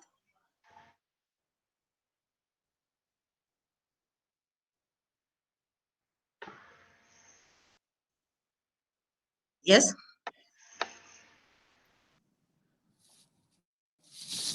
Hello, Ms. Shadia. How are you? Hello, Dr. Vandana. Yes, it's nice to hear you. Most welcome. Shadia, maybe I missed the point probably. I just wanted to have one question here with you. That what was the percentage of male and female students whom you had, with whom you had done the survey? Can I know that what was the women and male participants? Yes. Actually, I cannot really remember the percentage. I didn't because but the general information here is that female participants were more than male participants in that year specifically. So that's why I was thinking about conducting the research again, because maybe, and as I found in other websites, that gender is really affecting the results of the research. Okay, so the bullying was done mostly to the women, or it was more prominent in the, with the male members? This was generally speaking, without specifying if it is among female or male. So your question will be answered in the near future, maybe when I'm conducting another research among Omani youth generally in the Sultanate of Oman, inshallah. Okay, wonderful. All the best. Thank you, Dr. Vandana. Dr. Said? Dr. Nawal? Yes, doctor. Yes, sorry, just 1 second. Thanks a lot, Shadia. Actually, it was a very good presentation. Anyway, I have no questions. Thank you, doctor. Thank you so much. It's a very good presentation anyway. My pleasure. Actually, Ms. Shadia, you have raised a good point. And Dr. Vandana's opinion is very valuable. I think that gender matters, and even the region. Most of the females are logging in with fake IDs. So bullying maybe from her own community, not from outside. So this is one aspect that needs also to be discussed. So do you have any other questions, dears? Dr. Anand probably had raised his hand, doctor. This is what I understand. Doctor? Dr. Anand. I have a question. Anand, please.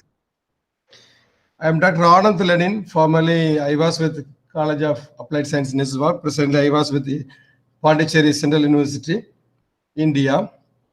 I have a question. I appreciate Sadia. I know her very well. I really appreciate her effort and coming out with good research. But however, the methodology part, she is supposed to improve further more, maybe in the forthcoming presentations. Now, whenever we talk about methodology, we have to say specifically what scientifically what methodology we have adopted. For example, whether quantitative or qualitative. Furthermore, whether it is a content analysis or observation study, whatever it is. A researcher, we should not say that I observe. It should be the respondents reflect. We should present the respondents data or the observatory study. Furthermore, we have to talk about the populations and sample size.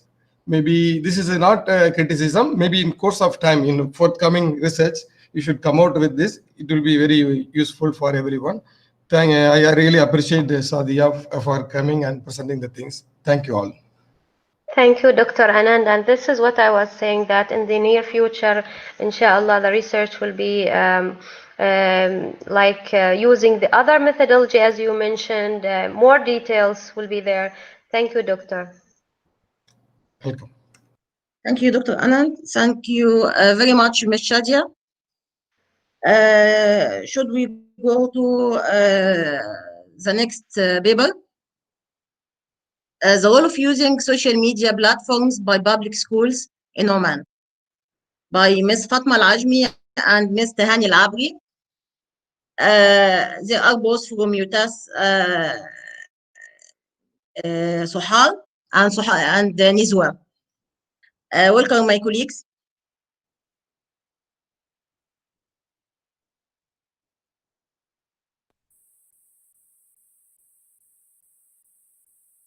So, Ms. Fatma, are you ready? Assalamu alaikum, everyone. Wa alaikum assalam wa rahmatullahi wa barakatuh. Please go to the slideshow presentation. It is now small.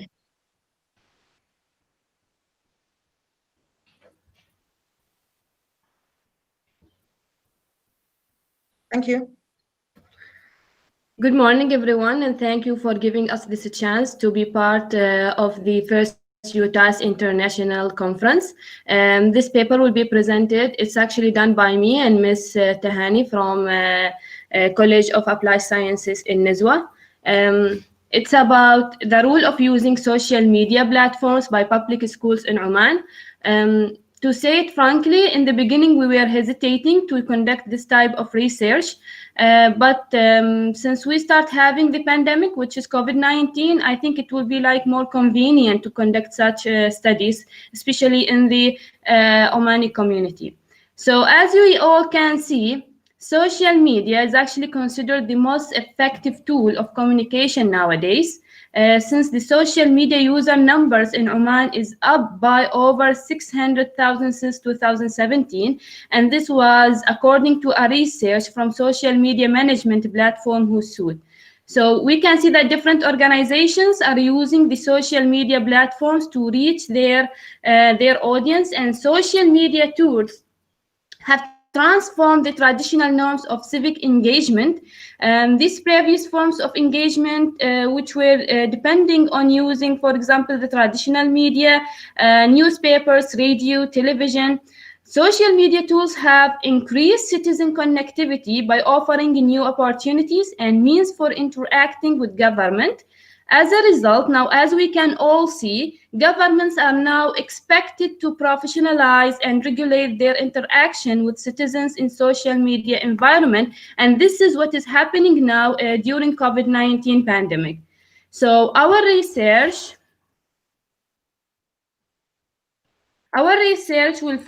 is focusing actually on the affirmative method to collect and analyze the data.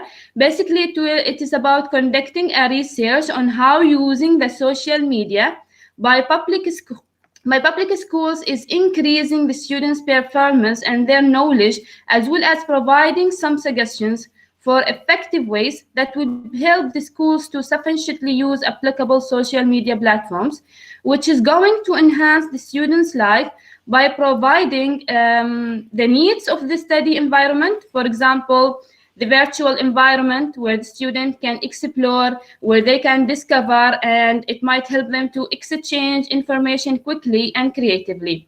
In addition, using the social media as informal environment is highly required now, such as casual watching of video, for example, on different platforms like Instagram, Facebook, YouTube, Google, or any other type of social media.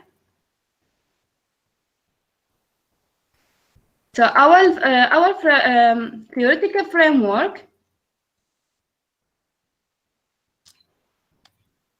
Doctor, the presentation is not moving.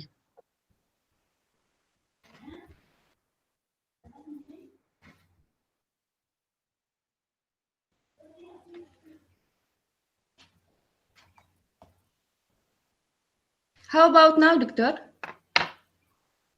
Yes. Thank you. Okay, so this study adopted this theory of connectivism as a main theoretical framework, and which provide a better understanding of the impacts of social media in public schools.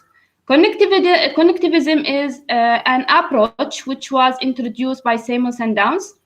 It relies on providing networking sites and digital information during the learning process, rather than only having an interaction between the parties in the process. So as you can see in the model, to make this connection explicit, the connectivist model can be transferred onto the four main categories proposed by LA's model of effective online learning. With online learning model at the center, the connectivist model has been split into the constituents on either side. This model actually makes it clear that connectivist encompasses all stages of effective online learning. Thus, connectivism is a good learning theory to apply to digital learning research, such as the social media platforms, and especially on the field of schools.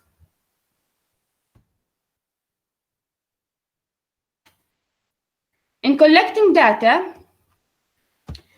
the survey method was utilized in gathering data.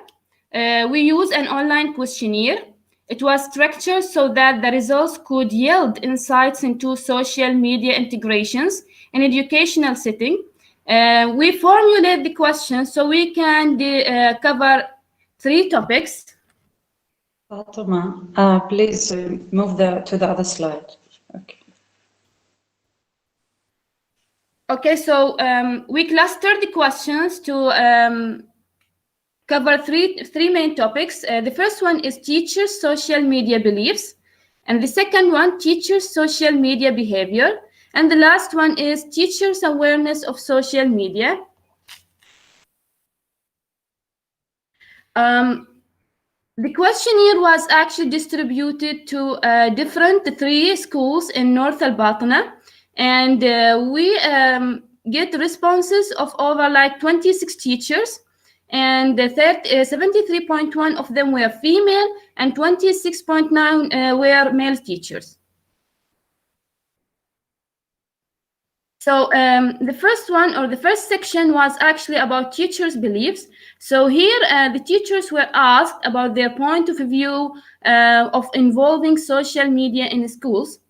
Our survey showed all of the teachers, 100%, they believe that they should use social media in the classroom teaching. On the other hand, they are not so sure they could achieve better results if social media was integrated into the lessons. Here we mean like partly integrated.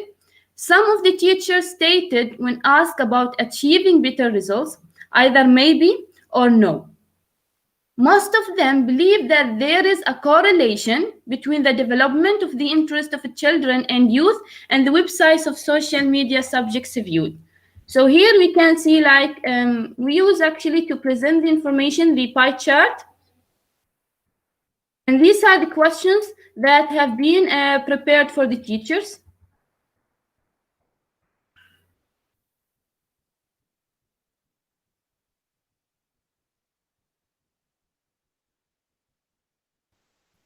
So one of the questions which were asked for the teachers is actually, are you worried about the potential abuse of social media of students? And here, most of them, like 81.5%, they were saying yes, they are worried about the wrong use of students for the social media, especially in the schools. The second section was teachers' attitudes towards social media. Our survey showed teachers use social media or social networking websites. They use it mostly actually for getting inspired with the new teaching ideas and looking for resources for their classrooms. Most of the social media platforms which are used by teachers in the classrooms is Google and YouTube, and they use it for getting information and showing the students, for showing the videos or related videos for the students. Most of the teachers are acknowledging that most of the students are using social media in schools for their private interest, and they are facing problems because of communicating by social media. Most of them say that maybe because most of them are teenagers, okay, and they are not fully aware about using or how to use the social media in a good way.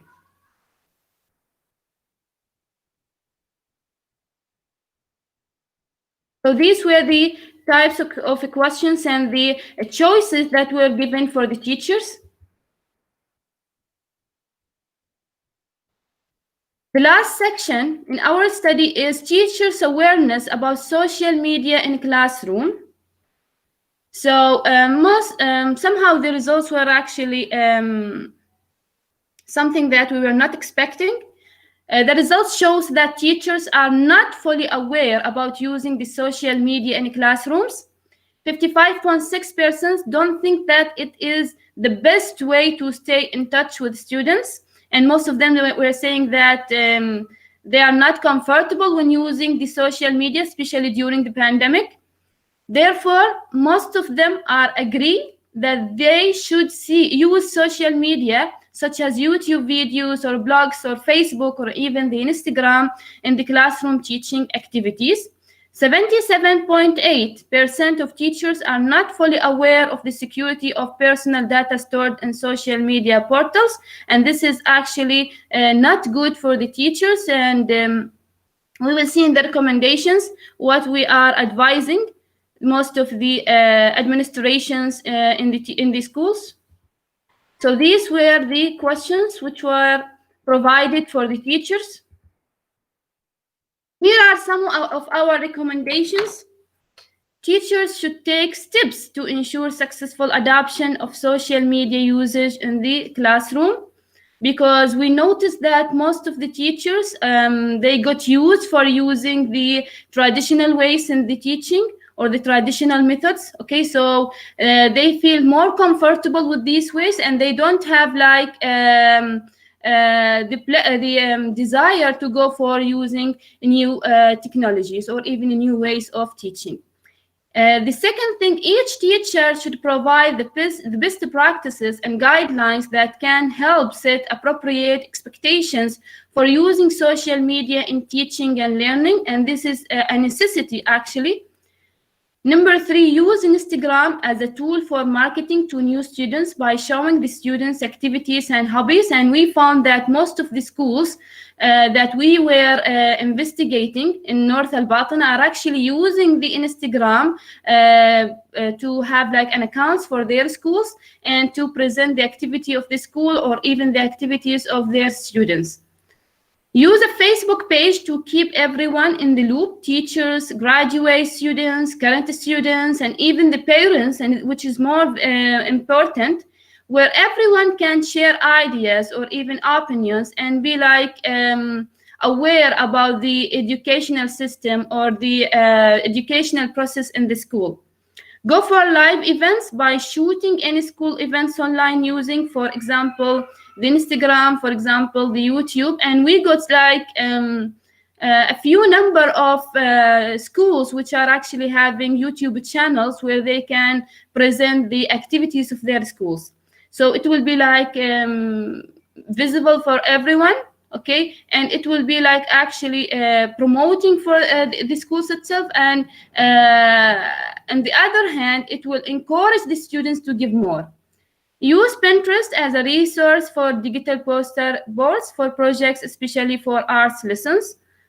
Okay, so these are the recommendations that we got out of our questionnaire. So thank you so much for giving us the attention. If you have any questions, you are more welcomed. Thank you very much, Ms. Fatma and Ms. Hani, for this presentation. Right now, with our online learning and teaching, this research is very important. And also the social presence as a very good aspect of the learning process can be influenced by social media usage and by implementing social media as an informal environment. Do you have any questions?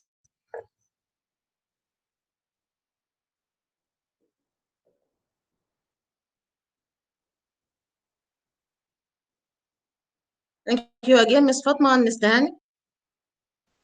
Thank you so much. We can move to... Yes, Doctor? Just a question here. Yeah, just a question here, Ms. Fatma. I just wanted to know that who were the teachers, I mean, which class students were being taught by these teachers? We actually investigated different teachers. Some of them are teaching primary students. Some of them are teaching secondary students, okay?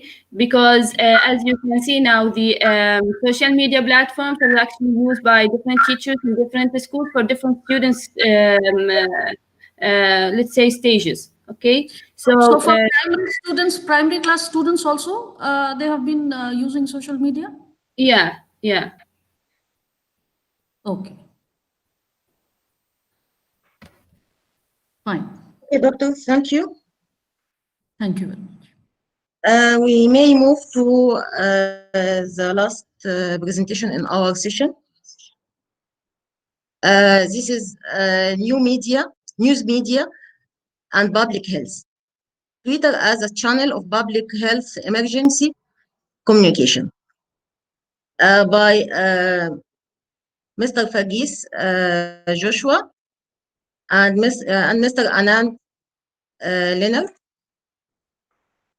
Welcome. You may start your presentation. Thank you very much. Assalamu alaikum,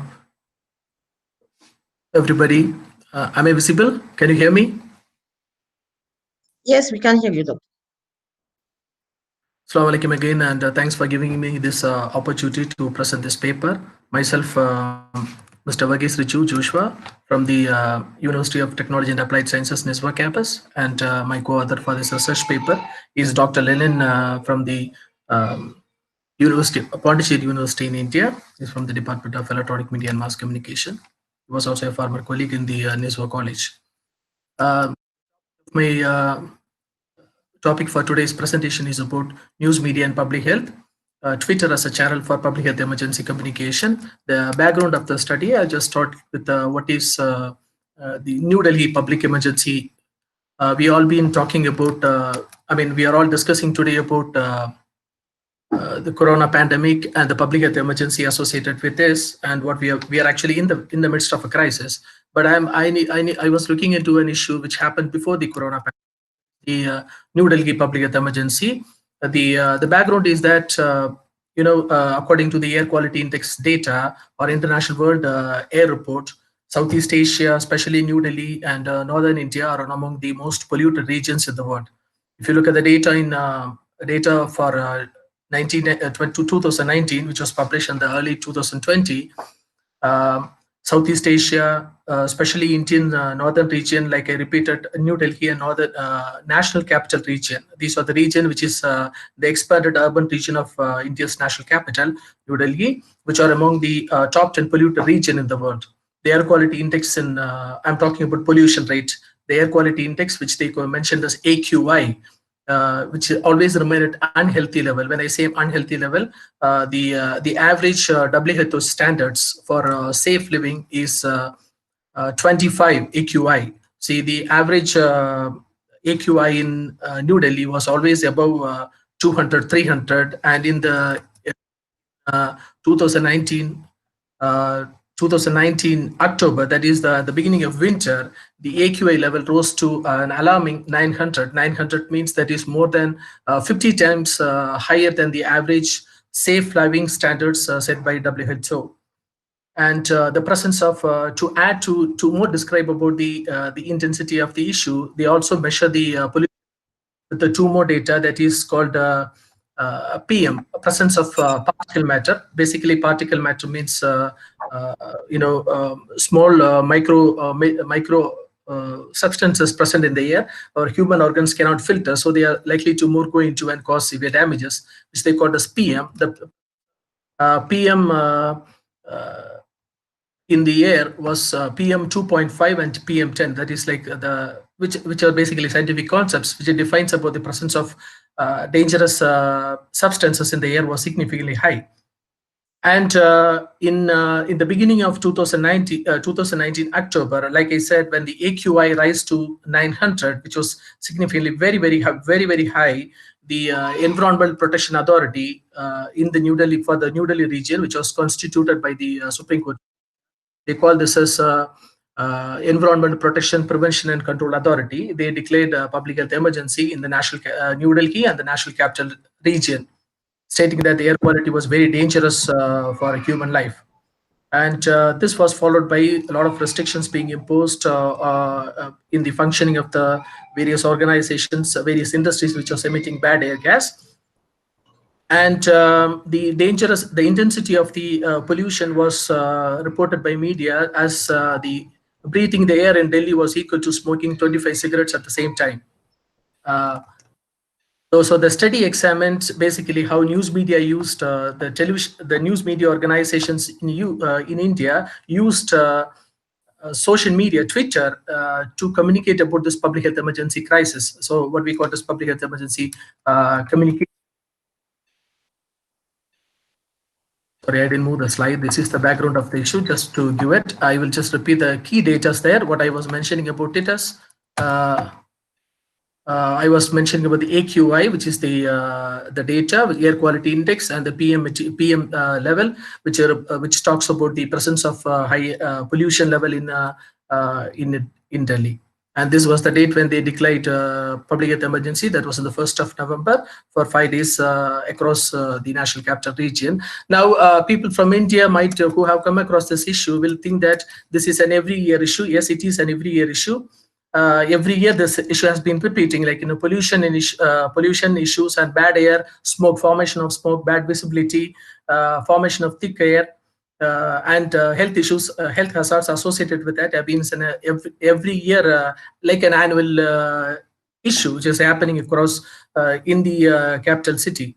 But the previous year in 2019 October, it became so intense and they had to lead to a emergency. Unfortunately, when I was referring to the media, not much of media attention was given to this public health emergency situation. Of course, that was a time when the unknown virus was getting its space in the media. Of course, that led to the later corona pandemic. Okay.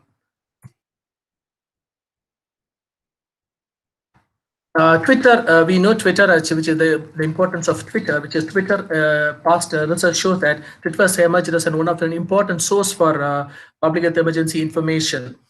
Recent disasters like Katrina. I'm talking about certain studies based in the Europe and the US. A lot of studies have shown that Twitter, especially Twitter, and rather than any other social media, has significantly contributed as an important source of public health emergency communication. And it's an important source of information for the people during public health emergency communication. Twitter has affected both the way people communicate, people share the news, and people receive the news, as much as it has also affected the way how news media has communicated. News medias, which are fighting through the gutter to break news instantly, they are using as one of the primary channels to break the news before they break the news in their media. So Twitter has become as a very prominent channel for social media. As a social media for both news organizations, the way they disseminate the news, and which has affected the way the news are being distributed and the people, how it is being received, how people receive the news. So it has made a significant impact in the way news information is being disseminated, and we are very much consciously aware of the recent controversies erupted regard of the banning of how the Twitter has been restricted to an access for an important leader and what kind of impact it makes. It's end of the day, it has been just that you've been restricted to accessing a social media, but that's not the case. But that's the kind of impact social Twitter, especially Twitter, has made. Some of the disasters like the Haiti earthquake, Ebola crisis, the Katrina, the crisis in the US, all these things have revealed the importance of Twitter and so other social media organizations. Health organizations, development organizations, social institutions, government, they all have been developing strategies how to merge social media in their crisis response strategies. In fact, almost according to the model in the crisis and strategic communication model by Chang, they all have all been propagating about how to incorporate social media in their crisis and risk communication strategies. The social mediated crisis communication model, SCMC, states that social media, along with Twitter and other interpersonal channels like using of influencers, if they are blended together, they can reach a significant large number of audience during crisis communication. And communication, of course, we know what is public health emergency. When I'm talking about public health emergency, which briefed as a PHE, there is a significant need of important, accurate, instant communication. Information needs and communication needs are the most important, one of the most primary things people need during a public health emergency, or of which leads to a lot of uncertainty. So Twitter can be handy, it can be very useful, when it's used by public health organizations, health service providers, information agencies. They can cut through the clutter and, help the information agencies to provide timely, accurate information, which the studies have reported. Now, on the background, quite a number of studies have, examined the media coverage. When they have analyzed studies related to Twitter, they have all focused on media coverage in Twitter, media coverage in the media itself, like quality and accuracy of informations, prominence and importance of information. That's the agenda setting aspect of it, framing aspects of the messages. These are the quite a number of studies have been conducted in this area.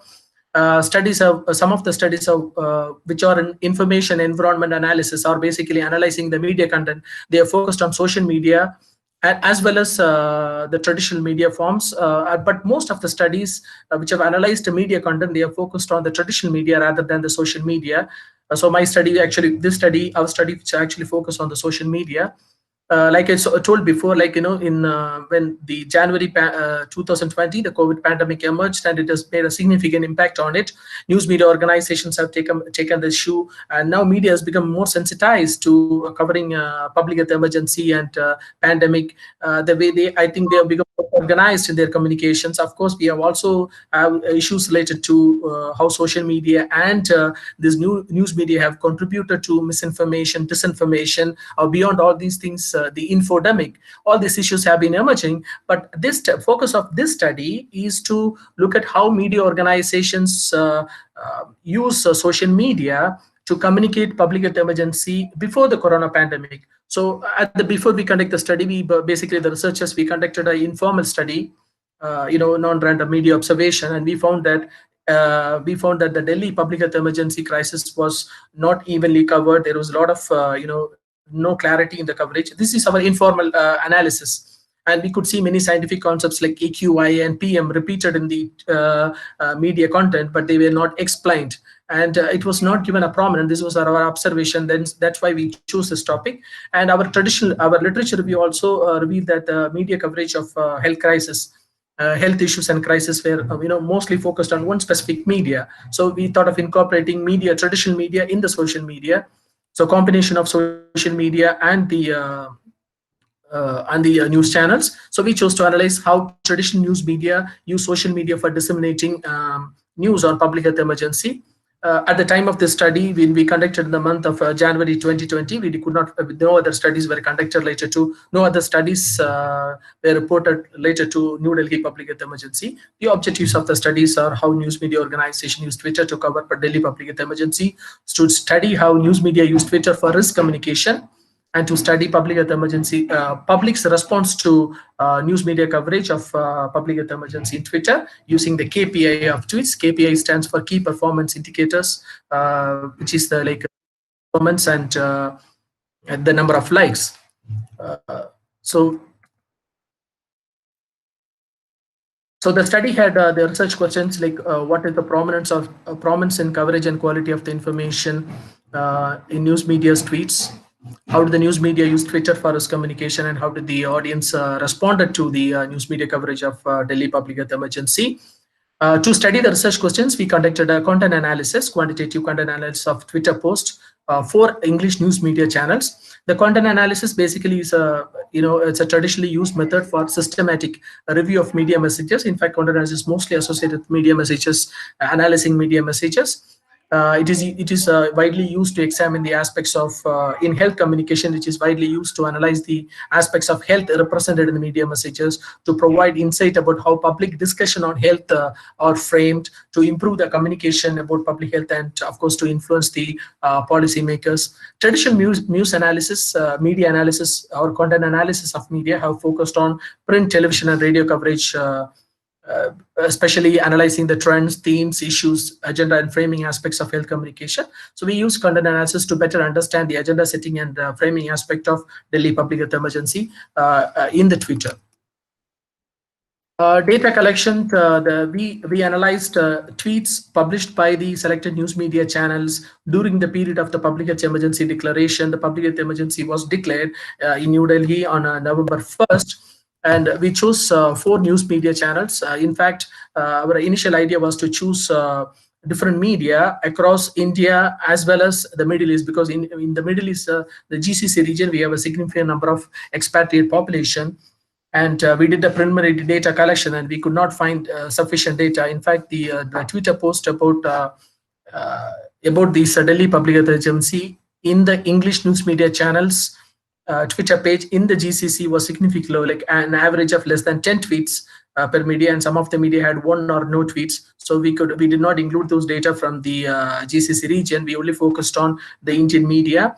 We chose Twitter for 2 reasons. Twitter becoming more popularly associated with disseminating news information, like I quoted in my literature that Twitter is mostly associated with breaking instant news, and it is mostly associated with the role of communicating public health emergency. And we chose these 4 media channels, the English media channels, based on the BARC rating, that is Broadcast Authority ratings. The 4 channels, in fact, we chose 6 media channels, NDTV, CNN Network 18, Times Now, and India Today, along with Republic TV and Doordarshan, which is the public channel. And when we start comparing the channel with the number of tweet followers, Republic TV, which is among the top 5 television channels, did not have sufficient followers, which had less than 1 million followers, so we could not include that. And in the state public television had less than 15 data published, so hence we could not include this data as well. Our final data collection was focused on this NDTV, which had 13.1 million followers at the time of data collection, CNN Network 18, which had 4.4 million, Times Now, which had got 9.5 million, and India TV, India Today TV, which is yes. We're out of time. Okay, I'll rush in. Okay, basically we collected 635 tweets, and from that we narrowed down to 349 tweets. Our final our final data was 349 tweets, which directly or indirectly mentioned public health emergency in Delhi based on the issues, like the keywords were bad air quality, pollution, breathing problems, smoke, visibility, data collection, AQI, PM, stubble burning, odd even scheme, which is a which is a government's response to the issue. Okay, I will quickly run over. This is our data coding. We coded the data in 26 categories across 4 themes. From the agenda perspective, theory perspective, we categorized in 6 themes. We used extending only 1 minute. please go to conclusions. Okay. So this is our data collection, weekly distribution of the data, the agenda setting point, the framing analysis. Unfortunately, because of time, I'm rushing up. The analysis, dominant analysis, the risk communication, and public response to the news tweets. I'll go to the findings. Overall, our study found that the coverage of public health emergency for Delhi was mostly inconsistent, though the issue was significantly, the issue prevailed over the period of the public health emergency. The coverage of public health emergency significantly dropped by the 5th day because there was a emerging civic issue. So media started focusing on civic issue, giving civic issue equal importance like that of a public health emergency, and the coverage significantly declined. News media used important hashtags to communicate the risk, like Delhi pollution, Delhi air emergency, Delhi chokes, stubble burning, and except for Times Now, which used a sarcastic hashtag, the others were like basically announcing the risk. News media used Twitter as an extension to promote its television programs. Most of the URLs attachments were about their television programs and showing the television screen or a screenshot of the TV with the logo, trying to promote their content rather than promoting the actual public health emergency crisis. Though some of the visuals attached, not some, significant number of visuals attached were about showing the smoke and bad air crisis, but were predominantly promoting their content rather than the issue. So there was a lot, according to the past studies. Thank you so much, Doctor. This leaves only 1 minute for us for questions. Okay, just my final tweet. Our key performance KPI shows that it has got a very poor or a very average response from the people. The number of tweets, number of likes, and the number of comments for the as a feedback for the tweets posted by news media were significantly or below average low compared to the number of million of users. They have got not more than 2,100 likes for a maximum of tweet, and many of the tweets got 0 response. And the risk communication, majority of the tweets, more than 55% of the tweets communicated risk, but the risk response strategies and risk avoidance and the government's response to risk were given a low coverage of less than 26%. And the period of the study. Thank you very much, Doctor. Thank you very much. Actually, it is a very interesting topic, and we can actually know more from you later, inshallah. Do you have any questions? Dr. Nawal, sorry, I just want to interfere here. I just wanted to thank Dr. Riju Joshua, and I think it's a very interesting topic. It's a good work that, and the presentation which you showed, which you went through now, is a good one, actually. We're really sorry that these sessions are very tight in terms of the timing, but well done. It's a good work. Thank you. Thank you very much, Dr. Joshua. This was a very rich session. It varied between using social e-commerce as a platform, also the misuse of social accounts, and the positive usage in education of social media, and finally using Twitter and health service by the organization to provide information and media coverage. Thank you very much. This will sum our session. After a brief break, we are going to start the second session, inshallah, mass communication. Thank you very much. Well, thank you so much, Dr. Nawal, for chairing the first session on new media and society. Now we are going to have a 5 minutes break and we will reconvene. So we should be starting at 11:20. Thank you so much.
Welcome again to the first UTAS International Conference on Communication Studies, Media, Communication and Culture in the Digital Age.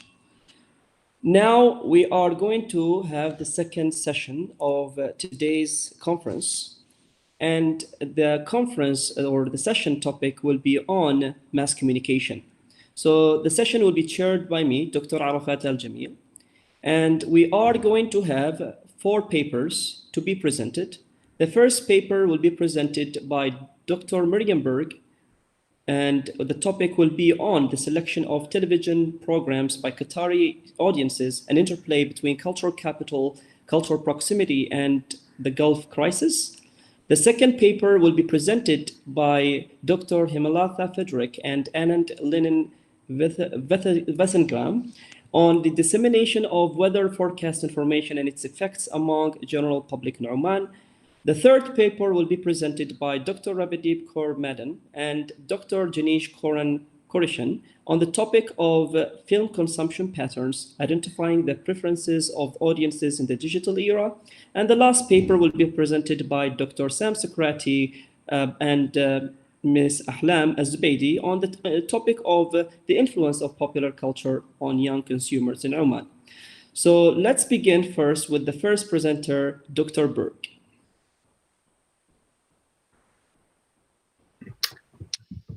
Good morning, everybody. Thank you for having me today. Let me try to share my background with you. I mean, my presentation.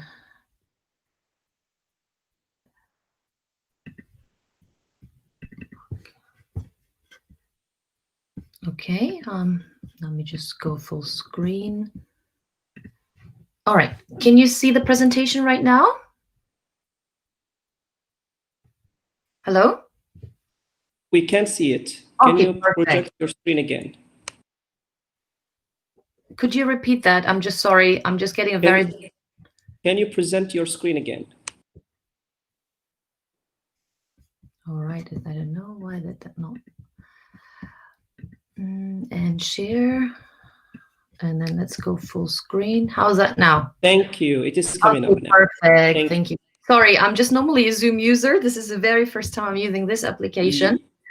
So you have 15 minutes to start. Okay, thank you. So let me just tell you a bit more about my paper. So my paper explores the impact of American education and the exposure to Western media in the selection of television content among Qatari students. It provides a comparative analysis between Qatari students who are studying at an American institution in English language with students who are receiving higher education at Qatar's National University in Arabic. So let me first provide you with a bit more background. So in a globalized world, our knowledge about foreign cultures is becoming increasingly shaped by the media we consume. To a degree. So in the Gulf state of Qatar, there are several other factors that appear to contribute to the understanding of other cultures and countries, contributing to what might be perceived as culturally proximate, meaning culturally close, or culturally distant. So unlike other countries across the globe, foreign content, foreign cultural influence is presented in multiple ways. So Qatar is one of the few countries in the world where foreigners outnumber citizens. English language has become more than a lingua franca among and American and Western style universities are dominating Qatar's education sector. So it seems not only exposure to foreign media, but also societal and educational components bring the world closer to people in Qatar, and particularly young people in Qatar. So it is important to underline that digital nature of the contemporary media landscape significantly contributed to the globalization process by allowing people, not just in Qatar actually, worldwide, to intensify their social ties, impacting and blurring the way all of us these days perceive distance between local and global. So, so in the Arab world, Qataris are also among the most digitally connected citizens in the region. So in terms of internet penetration, Qatar has one of the highest internet use rates of any country in the world. It approaches a saturation of 95%. And according to recent data by our very own NEQ study, they spend about 44.5 hours online, and it's far longer than other parts in the region.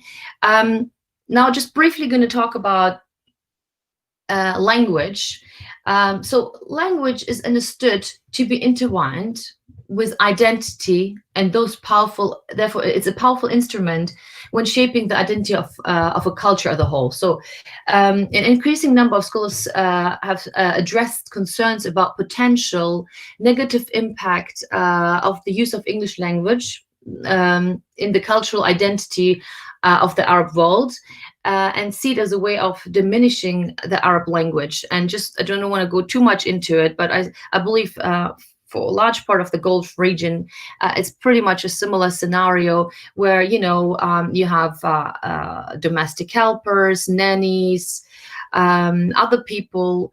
When you're born in that region, you constantly are exposed to the English language, and also through, exposed to various different accents. So language becomes, and especially English, becomes such an integral part of your everyday being. Now, now you have the background knowledge. Let me just briefly talk about my research objective. So I wanted to find out, does Western education in English language proficiency allow US American television formats to be perceived as more culturally proximate and less foreign? And does the consumption of American or Western media content bring American or Western culture closer and make them appear more culturally proximate? Or is it really a combination of both? You know, education and media content impacting Qatari audiences' relation to American and or Western culture, making them appear less distant and more proximate, and resulting in the favoring of foreign content over local and regional productions. And then to provide a comparative analysis, the study examined whether Qatari students who are taught in Arabic at Qatar's National University felt less proximate to American and Western culture, and asked whether, as a result, do they consume more local regional content over foreign because they use their native language more. So what I also want to kind of talk to you about, just to give you a bit more context, is problematizing modernity brought by Western education. So over the past 20 years, the Gulf state of Qatar has been really devoting a significant portion of the income into education as part of its long-term strategy that aims to move away from an economy largely dependent on oil and gas. So therefore, 6 American degree-granting universities have established campuses in Doha's education city. We call it EC in short.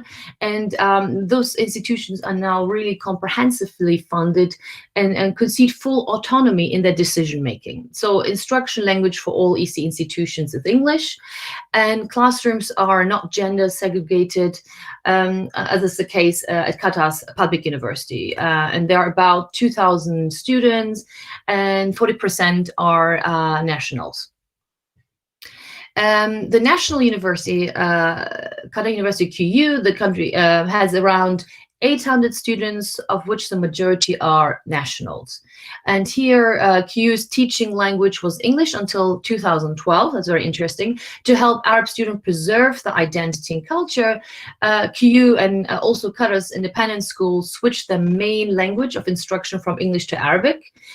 Courses that have been excluded are natural science, engineering, business courses, which are still taught in English language. So Western education has, and also again from regional scholars, Western education has been criticized as the new form of imperialism in which the knowledge becomes the tool of foreign domination and manipulation imposed on Arab communities. So on the other side, for American political and educational elites, the expansion of ties between the US and the Middle East have been, in terms of education, have been perceived as a means of improving relations, spreading democratic values, and reducing the appeal of Islamic extremism. But we have to be really realistic here. These institutions also are a significant income source for American institutions at home. So one other thing, worth mentioning. So faculty at EC and QU are similar maybe to most parts of the Gulf region, are recruited from overseas. Particularly faculty at EC institutions are largely non-Muslim, with many having little previous experience in a Muslim society and may have received little or no cultural sensitivity training about the region or its local religious or cultural norms and values. So, and then quickly looking back into generations, so many young Qataris now, unlike the Spanish generation, follow Western curricula delivered in English by Western or Western educated faculty, and are subsequently heavily exposed to Western thought, ideals, values, and behaviors. So maybe another thing to mention is that a significant number of Qatari students also study abroad, particularly male students. I would like to also underline that despite teaching language at QU, for instance, is English, so Arabic instead of English, the institution has partnerships with Association of American Colleges, and its individual faculties are accredited by Western institutions in the US, Canada, and UK. So we really need to bear in mind that despite the study attempting to compare QU students that are educated in a gender-divided environment in Arabic at the country's national university with students that are studying at American institution, the reality is a strong American Western educational influence is present at both institutions that cannot be ignored when particularly examining findings of the study. So theoretical framework, this paper utilized the concept of cultural proximity and the mediated model of cultural digitalization to examine the interplay between cultural capital, perceived cultural proximity, and the exposure to American and Western media. So cultural capital refers to a person's source of knowledge provided by education, family, religion, and other personal networks, and which I just described to you, all these various components. Perceived cultural proximity describes the individually varying perception of other cultures as to one's own culture. This perception of closeness results from identification with this other culture. So methods, I just want to also add quickly, which I haven't included in the slide. This study was conducted in fall of 2017 and winter of 2018. So a total of 20 focus groups, 10 with EC students and 10 with QU. And then I also divided them by gender. So 5 groups with male students, 5 with female. And the recruitment method was pretty much like snowballing. First, I used students I knew, they got their friends, and so on and so forth. And we tried to keep, I tried to keep the groups relatively small. From previous experiences, I find people talk more freely. So there were 5 to maximum 8 people, and the discussions lasted between 60 to 90 minutes, and students were 18 to 25. So quickly going over the findings. So, Arab television shows lack of value proximity and poor production. What I mean with this is, I found that irrespective of higher education, whether you are at the national university or the American one, Qatari study participants claimed that they prefer to watch American television content over Arabic. And they said this was because they felt this was not because they felt like they could really relate to identify with the characters and themes of American shows. There was no value proximity, but because Arab shows did not represent the contemporary values, realities, and worldviews of young Qataris. So many study participants stated that content produced on Arab television was to a degree self-censoring and failed to address important societal issues which do not always necessarily break cultural taboos, right? So whether local or regional, Arabic content was seen as lacking engaging storylines, had poor production value, and bad acting. And for that, American shows were seen as more entertaining. But really, the more important example here is they did not feel culturally proximate to these. It was just seen as poor entertainment. So Arab content is more culturally proximate, if improved. So the majority really said if they would produce content of the same quality, like they would have on like American or other Western serials or movies, they would prefer to watch shows in their native language, but they felt this was probably very difficult to achieve.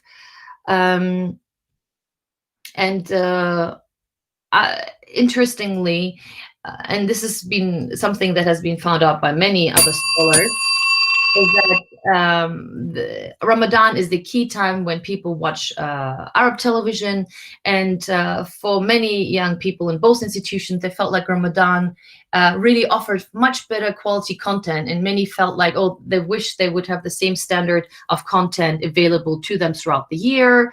And then they many mentioned, even though this was not the focus of the research, they felt like on Arab television, Turkish serials were perceived still culturally proximate. They felt it had better production value. And really, just to wrap it up, I know I'm running out of time. Because I conducted this research just when the blockade happened, and we should say, alhamdulillah, it's over right now. But at the time, many students said, especially during Ramadan, they used to watch musalsalats from Egypt, United Arab Emirates. But since the blockade, they felt really sad about this and preferred to watch content from countries at the time that they felt were more friendly towards Qatar, which was Kuwait. And then in conclusion, the data has demonstrated that American television content is not selected by Arab students because of their cultural capital or being more cultural proximate, but because Arab content simply fails to offer a viable alternative. And we have to say, due to US American content having dominated the television landscape in the region, students appear to have developed a secondary proximity to the way television serials should look like, feel, and generally the expectation of production values. Thank you very much. Thank you so much, Dr. Berg, for this insightful presentation.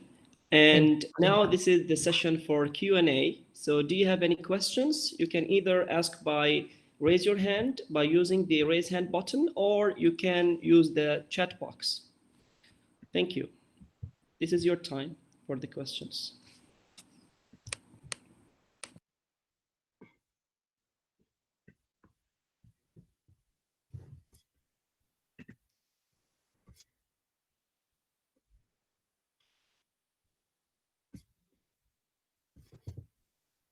Well, I got a question for you, Dr. Berg. Please.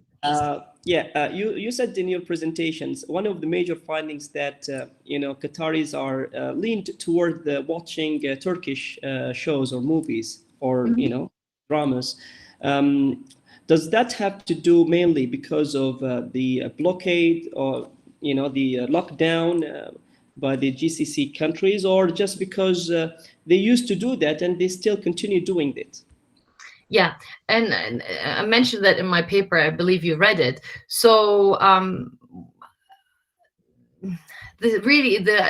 these young people, they said they don't really watch Turkish content. It's more their parents. But if they would have a choice for regional content, they would watch Turkish content because it has better production value. It's more modern, but also they feel a great support towards Turkey because they have been seen at the time as the friend of Qatar. The same for Kuwait. So in that way, the political climate has impacted people's choices on what you want to see and what you don't. Thank you. Thank you so much. Any more questions from the attendees? Well, let's see the chat box. No questions. So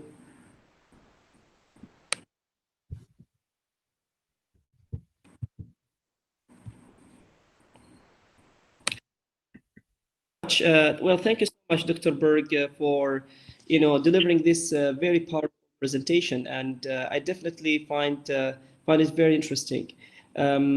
So now we will move on to the second presentation.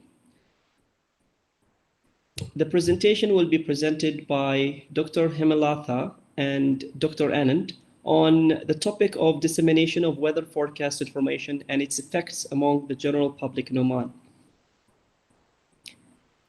You can start. Shall I proceed? Yes, sure.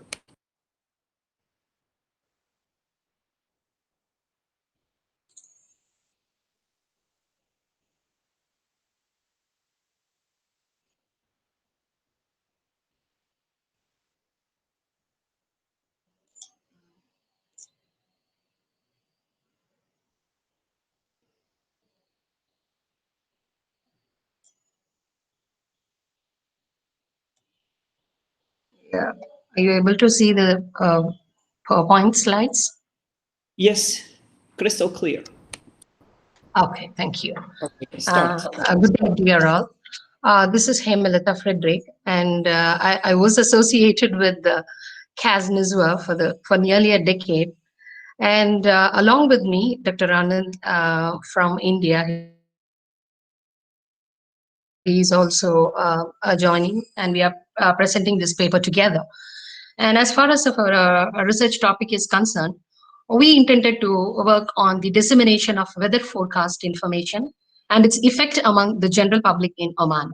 So here, the main idea behind this research area is that, already there is one thing I would like to add here is that Dr. Anand, he's already working on a national-wide project in India, which is somewhat related to the weather forecast information and how the mass media is influencing and disseminating this information to the general public.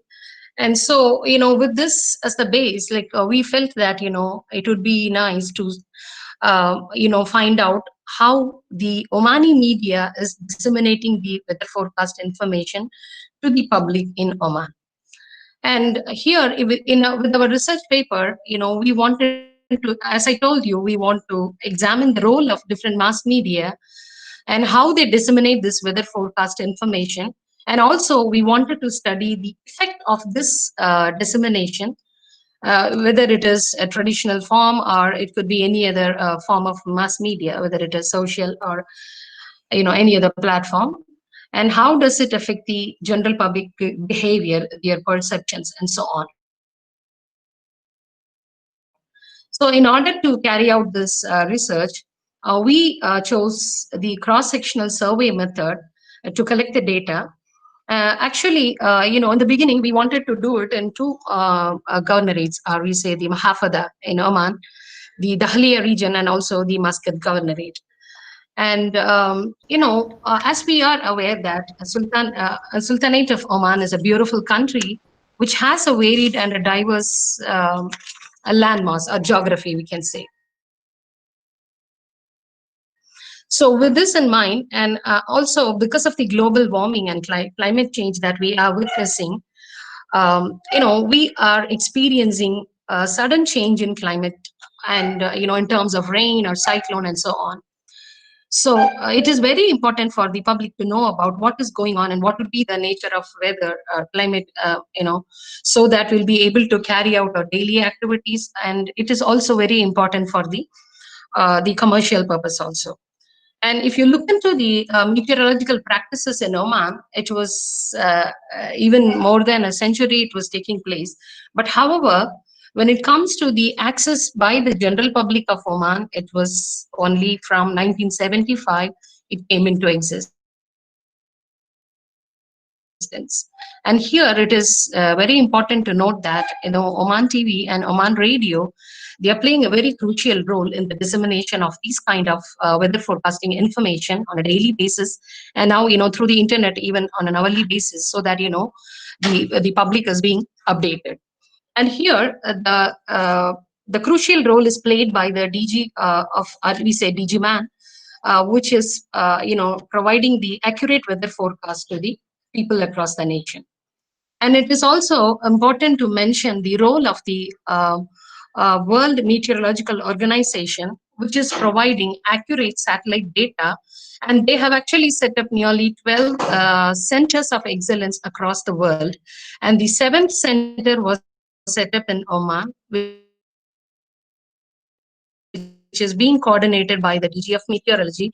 And here the Sultan Qaboos University also plays an important role in the remote sensing and the center set up by them, which is the GIS Center, so that these information or data are being used for both domestic and commercial purposes. And now coming to the study, the key aim of the study is to study the role of the media and the weather forecasting information among the general public in Oman. Now, if you move to the objectives that we intended, is we wanted to study the role of gender, the role of region, educational qualification, age, nationality in the access, and how it is being assimilated by the general public. And along with that, we also wanted to study the preference medium of the respondents, and also we want to know how this weather forecasting information, which is being disseminated by the mass media, help them to take preventive measures and plan their travel and activities. And also we want to study the role of the mainstream media and social media. And along with that, we were also looking for, if in case, the role of extraneous variables, the variables, which we didn't intend to, but still, is there any role that it plays in the dissemination of weather forecasting information? Now, moving to the research questions, we want, as I told you, with the objectives here, we want to study the role of age, gender, region, nationality, and educational qualification in terms of demographic aspect. And apart from that, the preference of medium and how the weather forecasting information helps them to take preventive measures, and how do they use the different forms of mass media.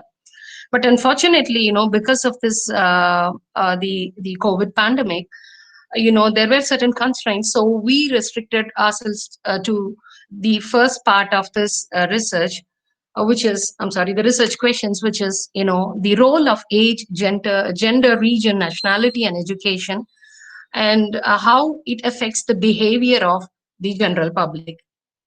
So for this reason, we came up with 5 hypotheses. And the first hypothesis is that whether there is any significant difference in terms of the weather forecasting information between the groups based on the region. And the second hypothesis, where we want to see whether there is any significant. Skip the hypothesis and go to the methodology.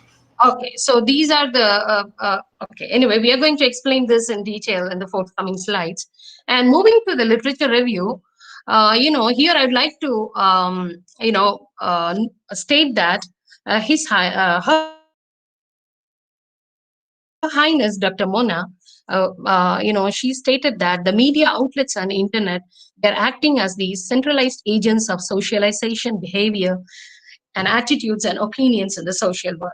And we know that how the mass media is being transformed from the traditional forms to the form that we are experiencing, the virtual form, along with the globalization and digitalization. So many research studies have been conducted across the world in this area. But however, it is there are certain significant studies which I would like to state here.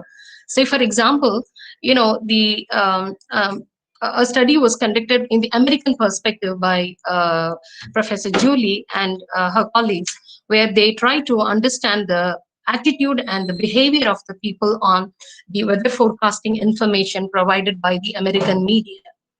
And, they found out that, the traditional people, they use the traditional media, especially the older people, they use the traditional media more. And obviously the youngsters, they use the new media. And apart from that, they also conducted another study where they explored the patterns in the people's sources, the uses and perceptions of weather forecast. And also they found out that there was a strong relationship between the above said parameters. And there was one more study conducted by Professor Nafis, where he observed, or he wanted to study the information practices of fishermen in the Bay of Bengal of the Bangladesh. And there, he used certain models, and he found out that the fishermen folks, they relied on the information networks to meet their information needs, especially when they go out for fishing. So keeping in mind with these, to consider all these studies, it's been identified that there was one case study which was conducted by Mr. Jumal Haskari, but however, it was a case study where he wanted to describe the history of the cyclones, especially about the cyclone Gono. So, with this in mind, that since there was no such research conducted in Oman, we assumed that this study would be a pioneering effort which would help in enhancing the presentation of the weather forecast information through different media platforms. Now, when it comes to the methodology, the research is it is grounded on the uses and gratification theory, because we wanted to see how the media uses, or how the general public in Oman are choosing the media, and how they are using for the to access information related to the weather forecasting, and also the social action theory. Now, moving to the tools for the data collection, we actually prepared a questionnaire with 24 items with the 5-point Likert scale, and we conducted a cross-sectional survey. And the data was, the primary data was collected from 100 respondents, even though, we distributed nearly 120 questionnaires. But because of this, advent of this COVID and this scenario, it was difficult to collect all the questionnaires because it was the hard copy of the questionnaire.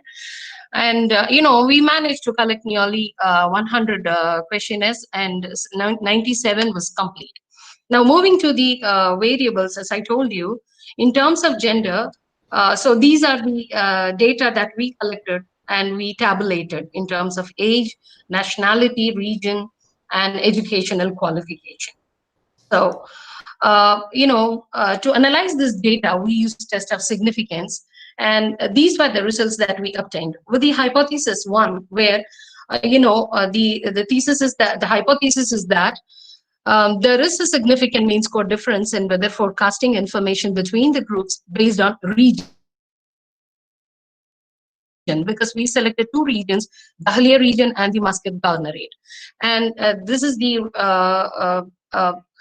analysis result where, there was, according to the analysis, the calculated F value was not statistically significant, and therefore hypothesis 1 is rejected. So, which means that, there is no significant difference in weather forecasting information between the groups based on the region among the selected sample. And moving to the second hypothesis, where we, there will be, which states that there will be a significant mean score difference in weather forecasting information between the groups based on age. So here, this is the result where, this is the F value is not statistically significant, and there is also here also there is no significant difference in terms of age. And when we move to the third hypothesis here, based on gender, there was some significance because in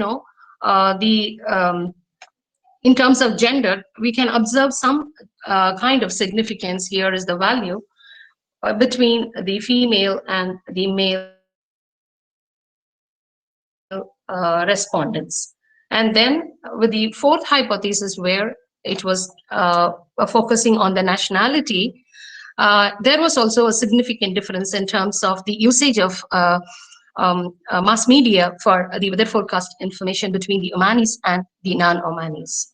And the last hypothesis is based on the educational qualification, where we found out that there is no significant difference based on the statistical analysis. So if you look into the results, in terms of the region, there was no significant difference, and also based on the age, there was no significant difference statistically.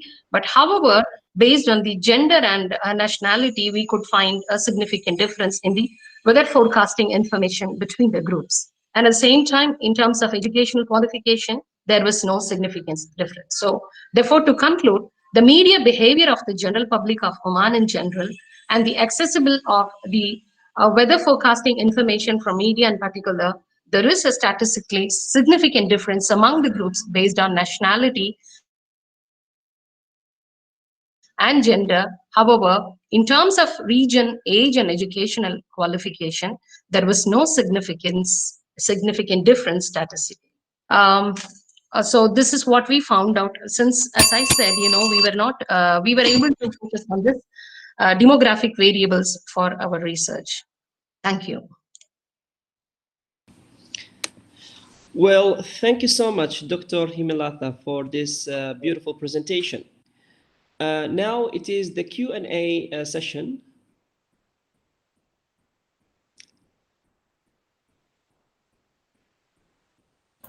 I would like to ask a question to Dr. Himalata. Yes, please. Did your study include any information about how they access information, whether how they access the information on the weather? Okay, are they using mainly mass media, or are they relying on any social media? they are relying on the source. Said, now I cannot statistically state because I couldn't focus on those aspects. But however, they are relying, most of them, they are making use of the traditional media. And also some of them, they are depending on the opinion leaders. This was also there. Okay. Thank you, Doctor. Thank you. Any more questions? We still have time. So you can use the chat box to ask your questions in case you can't speak.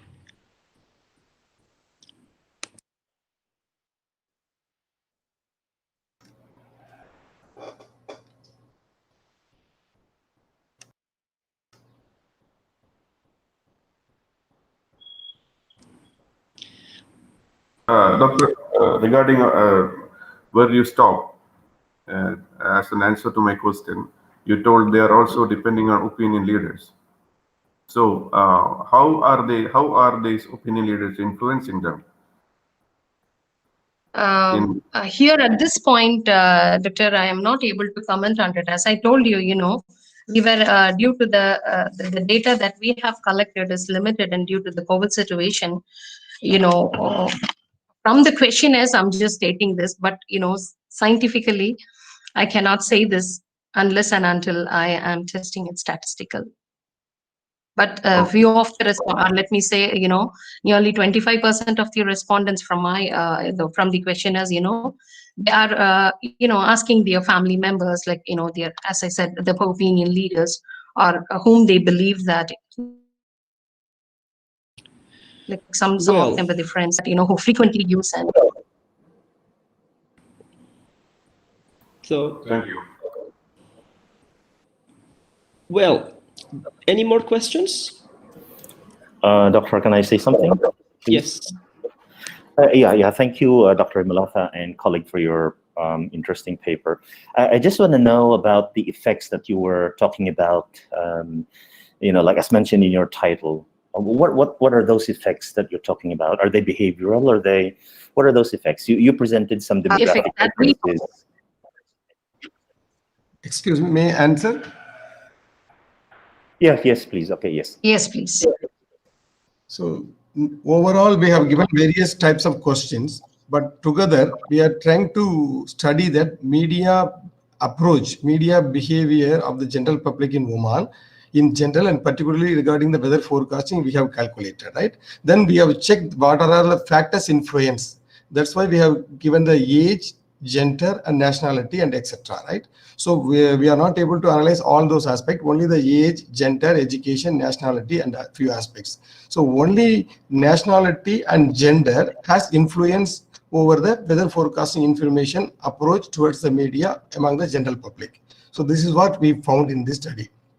Though it's a very vast study, we have analyzed only this part. What are all the factors influence their weather forecasting information accessibility towards media? So this is what the brief of the study. Thank you.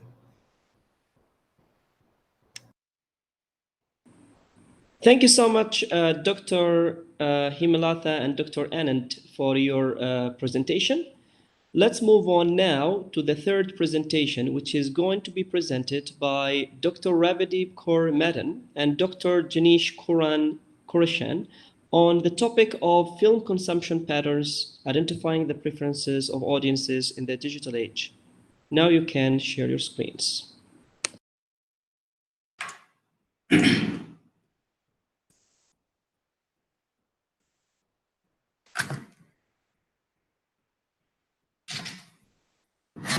Good afternoon, everyone. Can you see my screen? Not yet. Not yet. Yeah, just a second. Yes, we can see it now. You can start.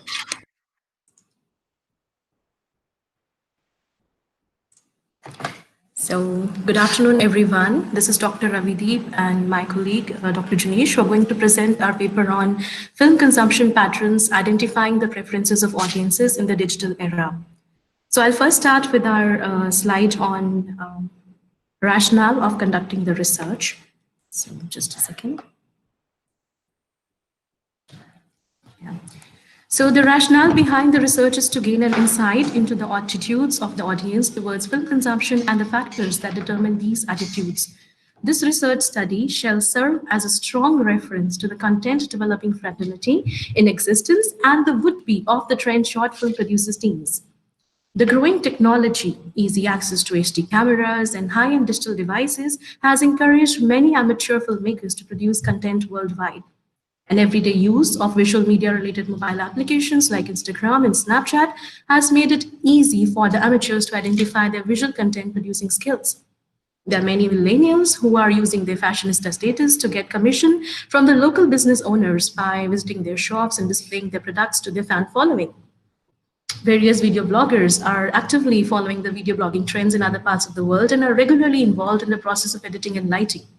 So the skills and the resources are already present and just awaiting a platform which leaves the filmmakers with some fame and financial revenue. So usually in the international market, the short filmmakers, they launch their web series on a free-to-access platform like YouTube or even Facebook, which later turns to paid subscription. Even leading Bollywood actors can be seen appearing in these web series. So in the wake of such an era, it is important for these could-be budding filmmakers to know the film consumption patterns of the available audience, at least in their proximity. Though the online platforms are like Netflix and YouTube, they are without borders in the wake of this global, media situation. Again, like high-budget films are still a distant dream, but short films, documentaries, these are the need of the hour to address the community problems, everyday slice of life presented to the locals in their own taste rather than the imperialized version of the culture, which further strengthens the cultural imperialism and stereotypes, in media. So this research shall benefit the budding filmmakers in Oman to identify and understand the consumption behavior of people and motivate them to select the medium of reaching these audiences with maximum financial benefits to themselves. The research is further motivated by the fact that Oman as a country has a lot of natural scenic beauty and a lot more of stories to share. It's high time we encash the medium of storytelling through the powerful medium of films. And there are strong evidences where a country has witnessed a drastic increase in arrivals of tourists post-release of the movies. The Lord of the Rings trilogy is one of the best examples that boosted the tourism of the country. So the concept of film tourism is on the trend, and Oman has beautiful locations to showcase.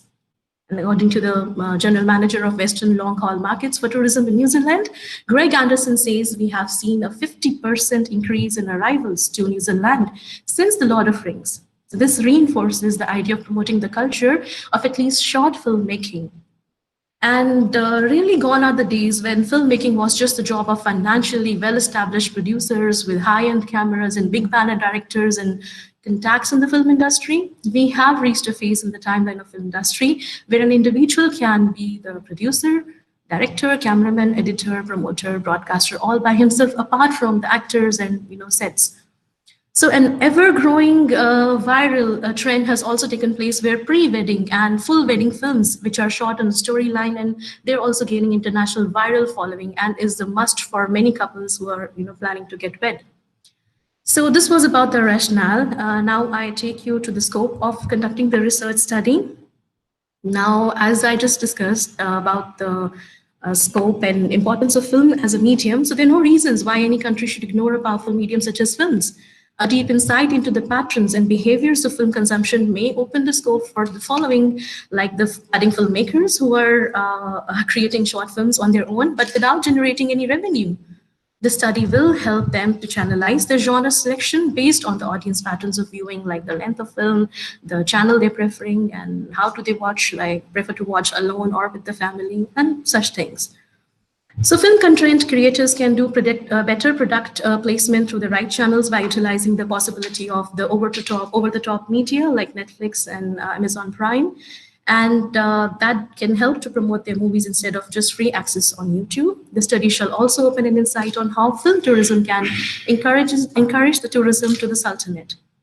Filmmaking, as we know, can add definitely to the economy of a country. So once the behavior and the patterns of the audience are identified, the film content creation, short or long, will provide a lot more opportunities of employment to the Sultanate. So Oman is the developing country, and the power of films such as a medium can be utilized. And the film content not only can help you counter the cultural imperialism, and also can help with developing positive stereotypes instead of the ones we've been already following, which are gender-based or race-based. So it also helps the multiplex organizations to identify the film viewing patterns and offer customized viewing packages to encourage the audience to visit the cinema, especially in a post-pandemic scenario. So that was about the scope of our research, and I'll next go for the aim and objectives. The paper basically aims to identify the criteria for selection of media vehicle for viewing a film at cinema. And definitely the film consumption patterns of Omanis and expatriates who are here, and how this medium can serve as a powerful tool for increasing the film tourism in Oman. Then film content creators can protect, just one second. So another thing is how to identify the main influences that motivate the audience. That means the trailers, the teasers, or what puts them off. Like, for example, a bad storyline or dubbing which is not in sync. Okay, then to identify the criteria of selecting films for group versus solo viewing, and to recognize how the audiences are going with the users and gratification while they are choosing on their own which content to watch. So the study is important to reveal the patterns of film consumption of Omanis and expatriates residing in Oman, which shall be of significant importance to the budding filmmakers, and it can act as a database for film content creating fraternity, as I mentioned before. So this was from my side regarding the rationale and the aims and objectives and scope. I hand over the rest of the presentation to Dr. Jinesh, my colleague, who will take you through research methodology, and towards the end, I'll again join to conclude. Dr. Jinesh.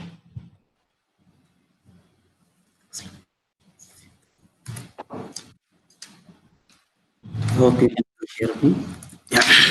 Presenting the rationale, aims and objectives of the research. I'm Dr. Jinesh K. Kuriachan, going to take over the research methodology and other sections related to the research. Can you show the presentation?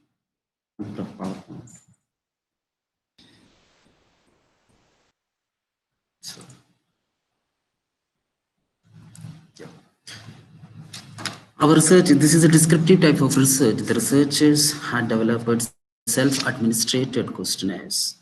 The ratio of the population for the data collection used according to the total percentage of the nationalities living in Oman, as per the information given on the National Center for Research, Statistics and Information Data Center website of Sultanate of Oman.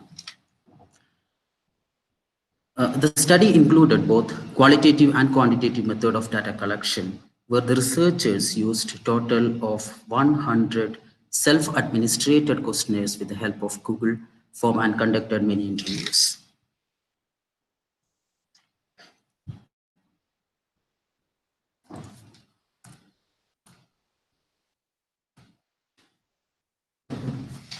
Probability sampling method was used for this research paper, but the researchers randomly selected a small group of people from the X16 population. Stratified random sampling method was adopted for this research paper, where the population has separated into different stratum. The reason why stratified random sampling was taken for this study is to make sure that every stratum has been equally involved in the sampling and data collection.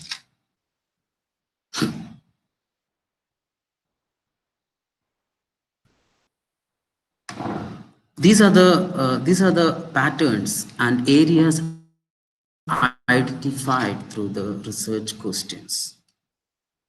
Internal influence on film consumption decision-making process, attitude of audience towards film consumption, individual film consumption patterns, film consumption as a social and non-social activity, differences between cinema and home cinema viewing, reasons for people wanted to download and watch films at home, expectations of people before choosing a particular category of film, and how teasers and film trailers influence people to watch film.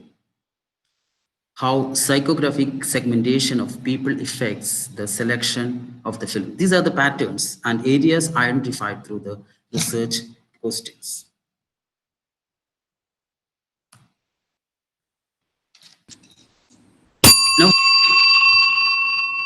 Now we'll be showing some results. We will discuss some of the major patterns of the film consumption. The findings illustrate an inclination towards the desire of consuming self-controlled, self-paced film viewing media as the most preferred way of viewing films, where the heavy users don't mind paying a good price for the internet and other subscription to watch films.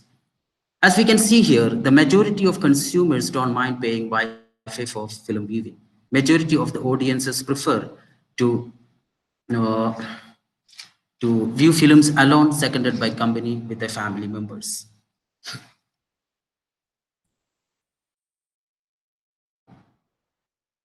We have discussed previously that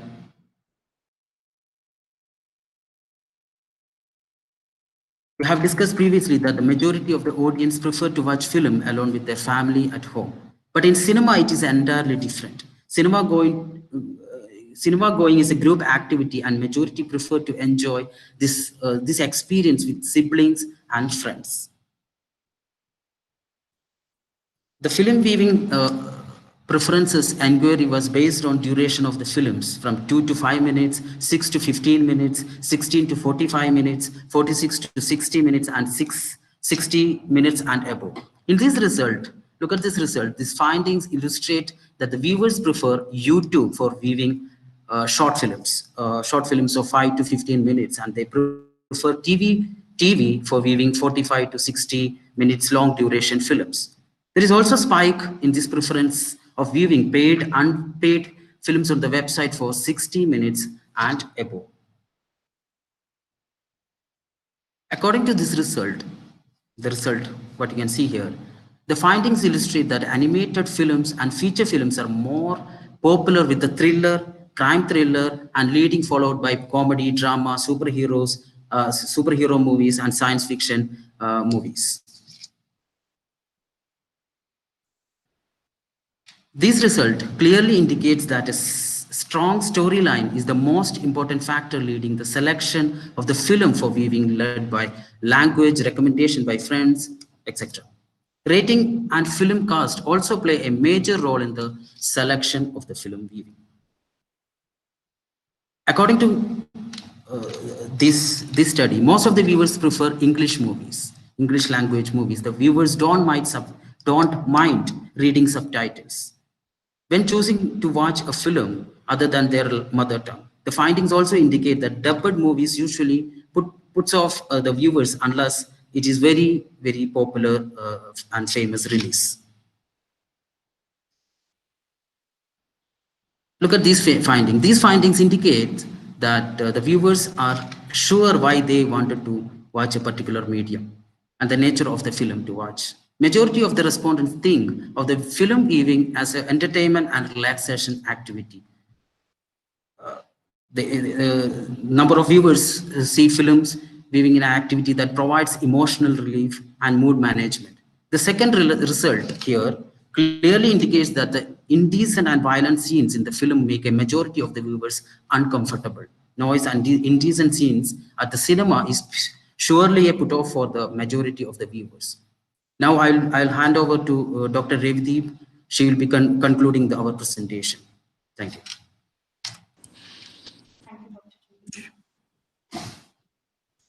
Thank you, Dr. Janesh.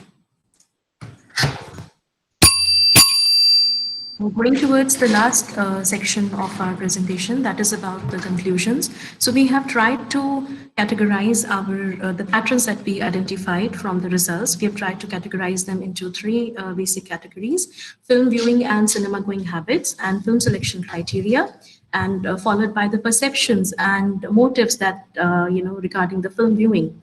So some of the interesting patterns that were identified were like film viewing in theaters is still not a preferred way by families.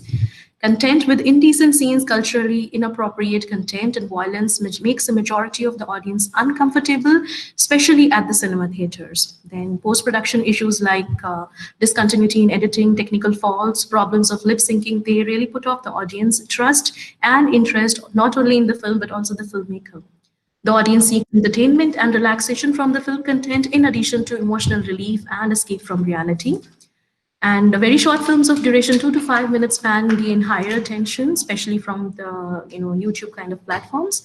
Films representing community issues is preferred to violence and indecent representation of cultural ideologies. And film content that can be viewed together as a family, as majority of Omani culture prefers to spend time with family, which was different from expatriates who are forced to live alone. Then films belonging to the genres of thrillers led by crime thrillers, comedy and drama might gain maximum attention, and films with full or partial animation is also preferred by the audience. To view a film in the cinema, audience look for popular release, beautiful scenes, in addition to special effects in that movie. And majority of viewers did agree that exotic places depicted in films during these, bring those locations to their wish list of vacations. So in the end, we conclude, we would like to sum it up as the findings illustrate interesting patterns of consumption of film amongst the audiences in context of decision-making in choice of films, choice of media vehicle, and viewing patterns as well. They illustrate an inclination towards the desire of consuming self-controlled, self-paced film viewing media as the most preferred way of viewing films, where the heavy users, they don't mind paying a good price for internet and other subscriptions. Cinema going is preferred as a group activity compared to other media, where individuals binge watching the web series on OTT media, streaming platforms seems to be the most preferred viewing experience preferred by the respondents, especially in the post-pandemic area. So that's all for our presentation from myself and Dr. Junish. Thank you so much. Well, thank you so much, Dr. Ravadip. Thank you so much, Dr. Junish, for presenting this well-organized presentation. It was a very beautiful presentation. Now we will give the space and time for the audience to ask their questions, or directly, or they can type out the question in the chat box.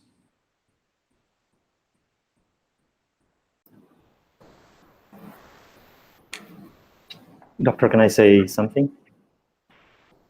Yes, go ahead. Yes, thank you for the presentation. It's an interesting paper.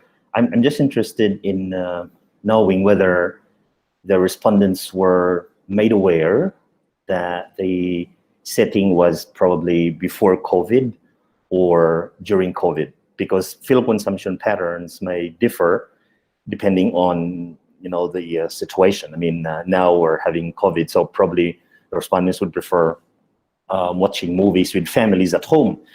In part, but partly one of the presenters mentioned about the film consumption patterns of Omanis. But what about the consumption patterns of other cultural groups? That may be, interesting if you can share that to the group here, yeah, so that we can make some kind of a comparison or probably a better idea of their film behaviors or film consumption behaviors in particular. Yeah, thank you. Can I answer the question, Dr. Arafat? Sure, you can. Go ahead. Okay, thank you, Dr. Ronaldo, for these questions. Yes, this study was conducted before. It was conducted before the pandemic, and the results also demonstrate the viewing patterns before the pandemic. But yes, this is in our minds, because still the paper is not published and it's still ongoing, and we are thinking of doing another study so that there can be a comparison.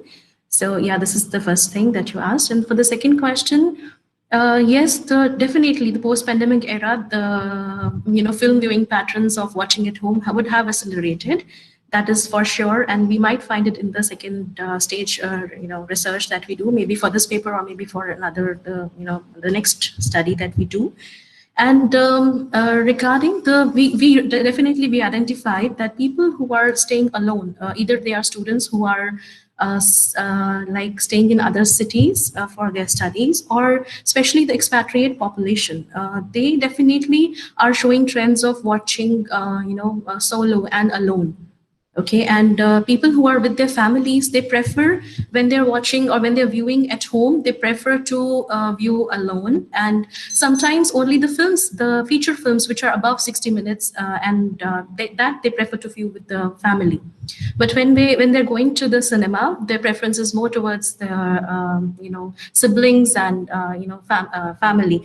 But the comparison is of course different. The expatriate families usually are fine when it comes to cinema going, but the respondents who were belonging to mostly Oman, the family considering.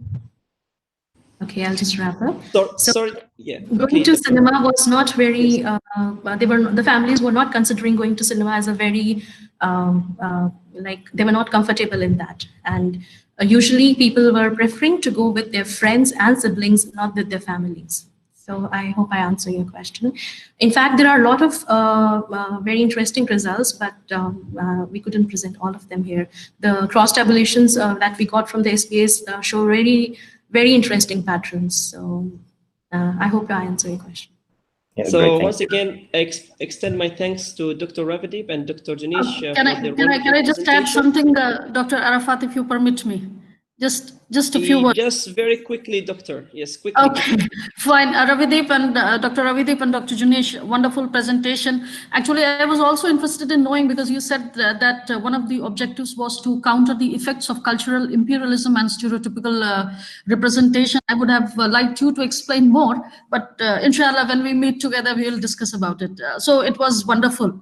I'll just give a one-line answer for that. The questions were not asking, the questioners asked that question as an open-ended question. So we do have answers as an open-ended, so we could not tabulate that. So of course, there are people, especially from Oman, the audience from the Oman who are not expatriates, they were expecting some content to solve their community problems and to show their culture so that they can be proud of and the people in the world could know about Omanis as well.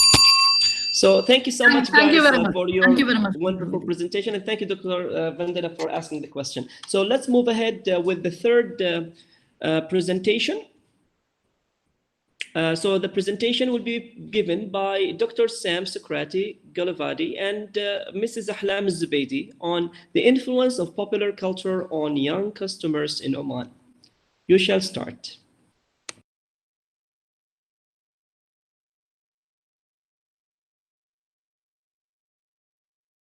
So your mic is turned off, Ms. Ahlam. Could you just turn it on?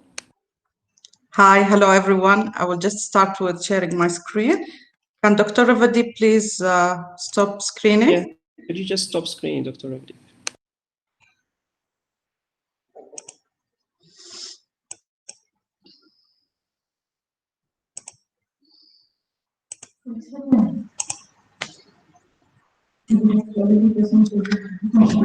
Start, Dr. Ms. Ahlam, could you start, please? Can you see my screen? Yes, we can see it. Okay.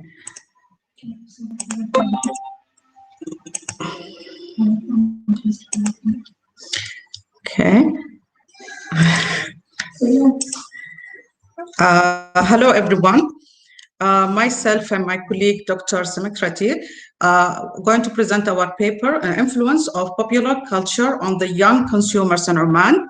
To start with, young children are of a great interest to various kinds of commercial enterprises around the world. Many computer games, cartoons, and programs are a form of advertising in themselves, inasmuch as they are vehicles of merchandising, that is, the marketing of toys, dolls, clothing, accessories, etc., to the youthful viewers. Market perceptions rely on research studies to understand the conception of the child as a potential customer who is actively aware of the product and services.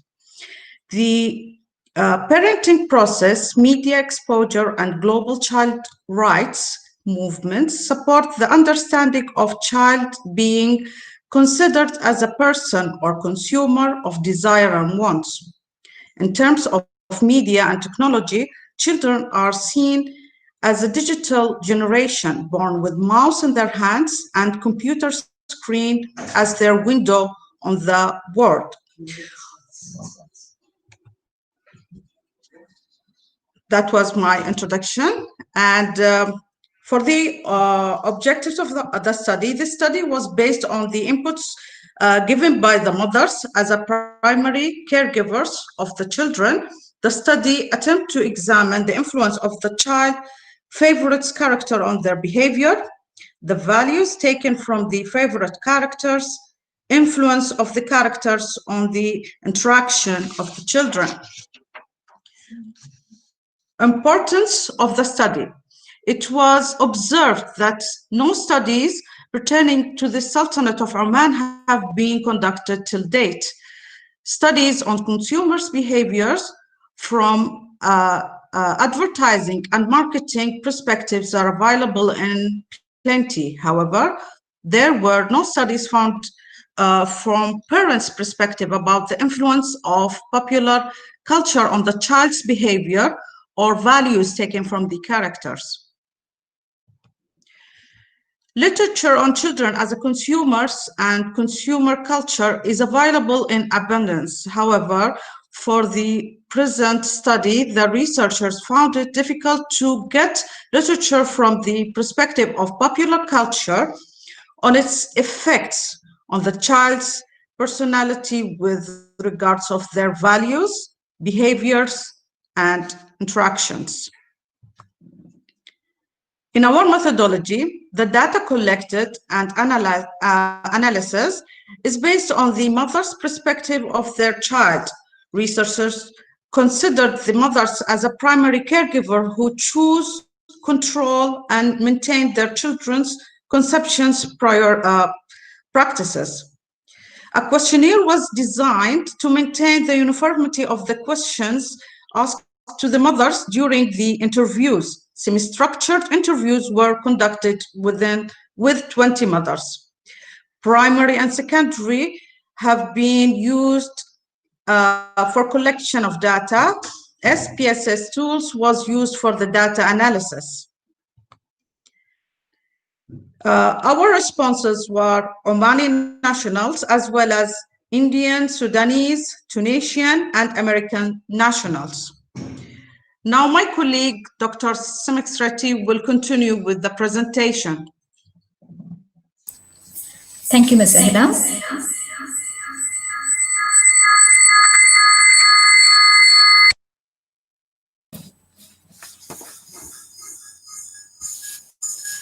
So I will continue from where Ms. Ahla was presenting.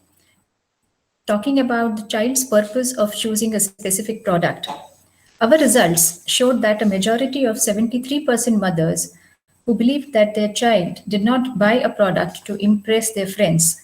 18% of the mothers felt that choosing a specific brand boosted the child's self-image, and also 23% mothers thought that their child bought a specific product to pretend being their favorite character.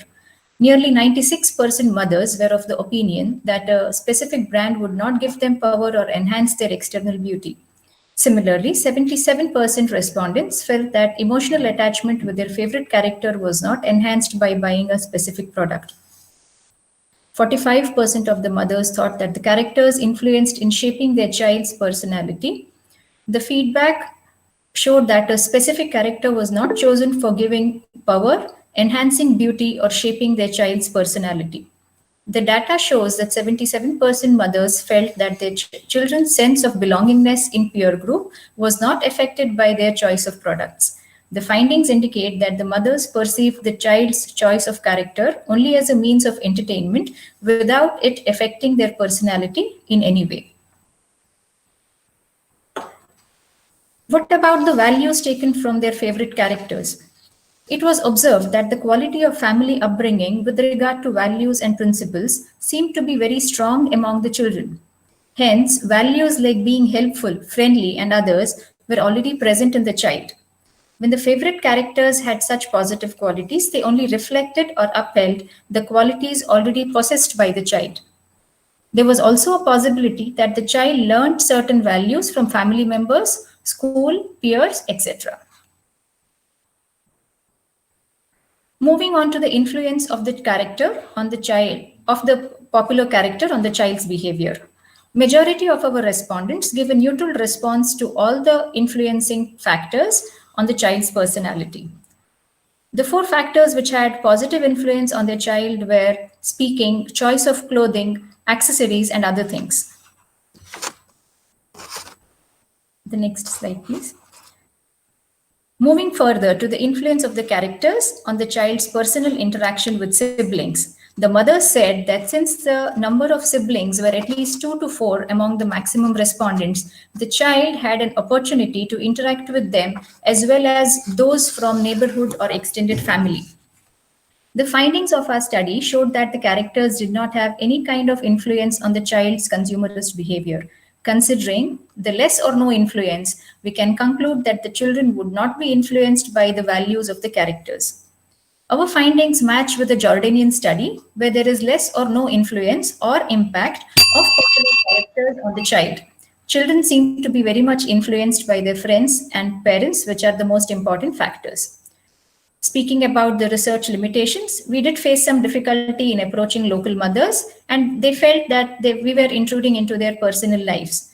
During interview, we had to allow a margin of error, as there were some chances for mothers to create an image about themselves or their children, which may have been different from the reality. Our recommendations would be to have further studies covering a larger geographical area or other dimensions from teachers or children themselves. To conclude with, our aim was to explore the influence of popular culture on young consumers in Oman, and we attempted to capture this from the mother's perspectives. It is said that family values and upbringing have a strong impact on the child, and we could observe this element among the children brought up in Oman, which is a culturally rich and vibrant country. The present study aids the communication and marketing strategists to identify the factors that affect the process of a young child to develop into a wise consumer. To achieve this, the child has to be made to understand the difference between a need and a want. Our study has been able to see only a small part of the tip of the iceberg. There is definitely more scope to explore this area from various dimensions and unearth the hidden opportunities and challenges. Thank you so much. Well, thank you so much, Dr. Samsukrati and Mrs. Ahlam for this wonderful presentation. And this is the time for you to ask your questions. Any questions? Yes. This was a wonderful presentation, actually, Dr. Samskriti and Dr. Ms. Ahlam, because it was one of the rarest of the topics that you people have chosen. And many, many congratulations to you people. I'm really very happy that you people have touched this topic, but there's just one small thing I would like to say is, don't you think that if you could have taken the perspectives of the fathers as well, you could have got, some different results? Because when it comes to, buying things and toys for children, yes, mothers are very much there for rearing the children, but fathers' perspectives and I mean, nowadays actually matters.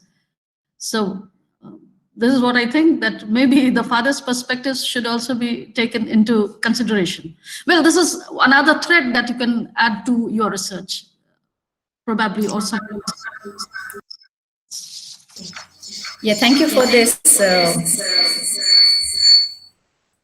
Thank you for this dimension also. We were actually thinking of this, but then we thought that it will be too wide a scope for us to focus on. So probably in our future papers, we will definitely look into this. And as I said, there is always a scope for improvement, and we could look into different dimensions. And you rightly said that fathers are more of financial supporters, and mothers, we actually focused on the mothers as primary caregivers. And definitely we will take your suggestion and implement it in our future studies. Thank you so much. Thank you very much, Dr. Samskriti and Dr. Ms. Ahlam. Congratulations again to both of you. Thank you. Thank you very much. So any more questions? Doctor, can I say something? Hello? Yes, go ahead. Hello? Yes. Yes. We can take, who said it first? Maybe Dr. Hannah, because she raised her hand. Okay, so thank you very much. and it is very interesting topics and presentations. Just I want to said for Dr. Vandana, I think what they take as mothers, because we know that they are more influential in taking a decision. Yes, father babe, but the mother has the most important role.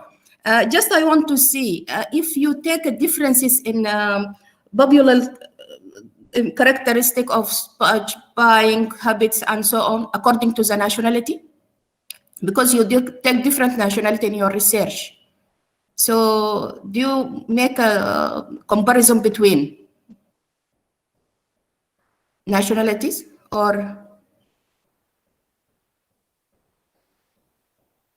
you make a consumer popular characteristic for buying habits for the children? So do you use a difference in nationality also, because you said that we have consult many nationality, Omanis, Indians, Sudanese, and so on? Yes, doctor. Thank you for your question. Actually, what happens, this is a good scope that we can see into it in the future, because our limitations, we have still many scopes to look into in this study, and we covered only this much of the study till now, but it's we can also look into it. That was a great point of view. Thank you very much for that. Thank you so much. Thank you so much, Dr. Hannah, for asking the question. Now we go to Dr. Rinaldo to ask his question. Yeah. Thank you, Doctor. So this one, I'm speaking on behalf of other fathers out there. So, right. Anyway, out of curiosity, I just want to ask if the researchers look into specific cultural products like music or art or dance, film, TV, radio, literature, fashion, and so on, in understanding the impact of popular culture to certain behaviors or values of the children. And what kind of behaviors did you examine? Did you look at social behaviors, or what? What kind of visible changes probably that were brought about by the exposure to popular culture that you identified in your study? So I'm interested in this aspect. Thank you. Yes, go ahead. Yeah, we did. Thank you for your question, Dr. Rinaldo. We did look into various aspects in terms of behavior as well as values. And for the present paper, we actually focused only on certain areas of the behavior and the values that they inculcated from those characters. And we did not actually go much into the details of what are the various media that they use to indulge in these characters or to consume these popular characters. In fact, we did collect the data, but then we confined ourselves to certain areas itself so that we could be more focused. And definitely we will take all the suggestions into consideration and implement that in our future studies. Thank you so much. Thank you. Well, thank you so much. Any more questions to ask? We still have 2 minutes. So let's see the chat box. All congratulatory remarks. Let's see any questions from the audience. Doctor, if I can make a follow-up, probably inquiry. Yeah. Okay. Go ahead. Probably the researchers would like to share to us the qualitative dimension of their study. How did they examine the phenomenon? What did they do, and how did they? You said it's a quantitative and qualitative research, right? Yeah. So now let's focus a bit on the qualitative dimension of your research. What have you done, and what did you find out?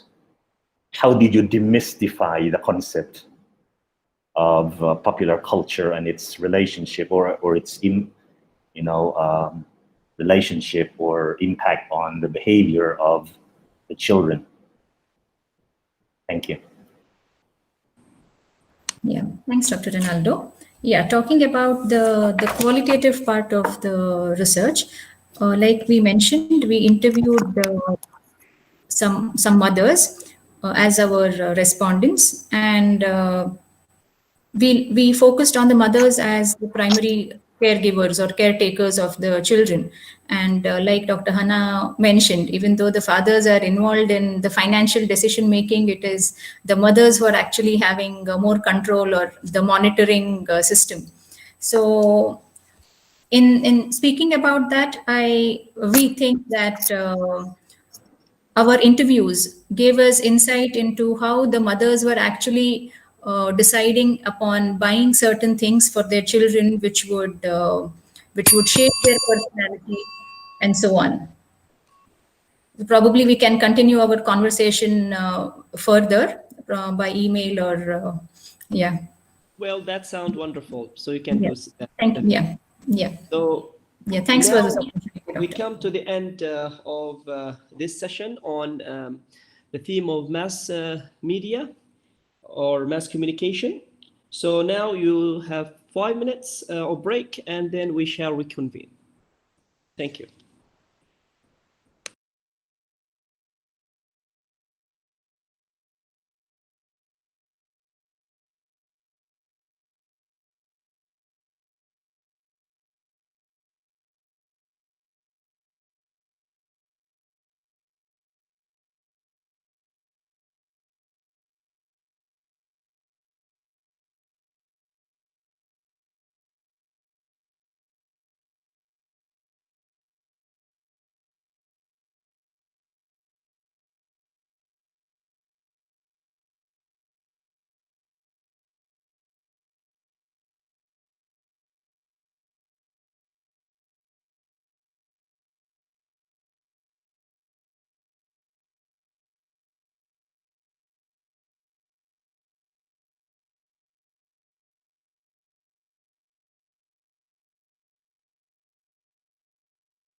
Hello, everyone. Welcome back again to the first UTAS International Conference on Communication Studies, Media, Communication, and Culture in the Digital Age. So now we will have the last session for today's conference. We have Dr. Vijay Matthew. He's going to be the panelist for today's session on organizational communication. So let's welcome Dr. Vijay to start sharing the session.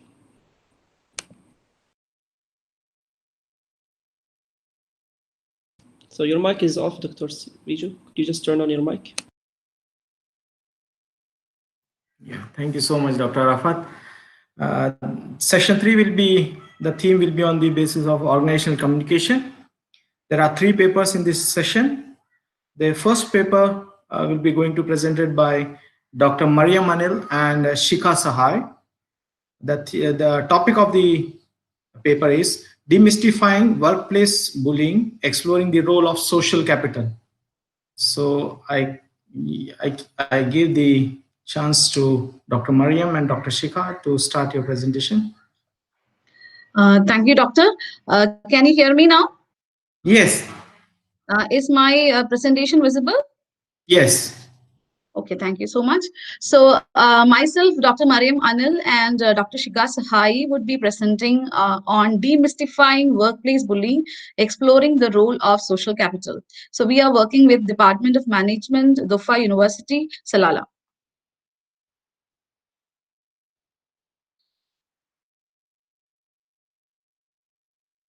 Okay, so today we will be presenting on these contents, starting with introduction and going on through all these sections. And the first thing that I would like to do is introduce workplace bullying. So workplace bullying is a phenomena, or it is called, can be called as a dark side of organizational communication. So workplace bullying involves negative, harmful, hostile, and aggressive communication in organizations.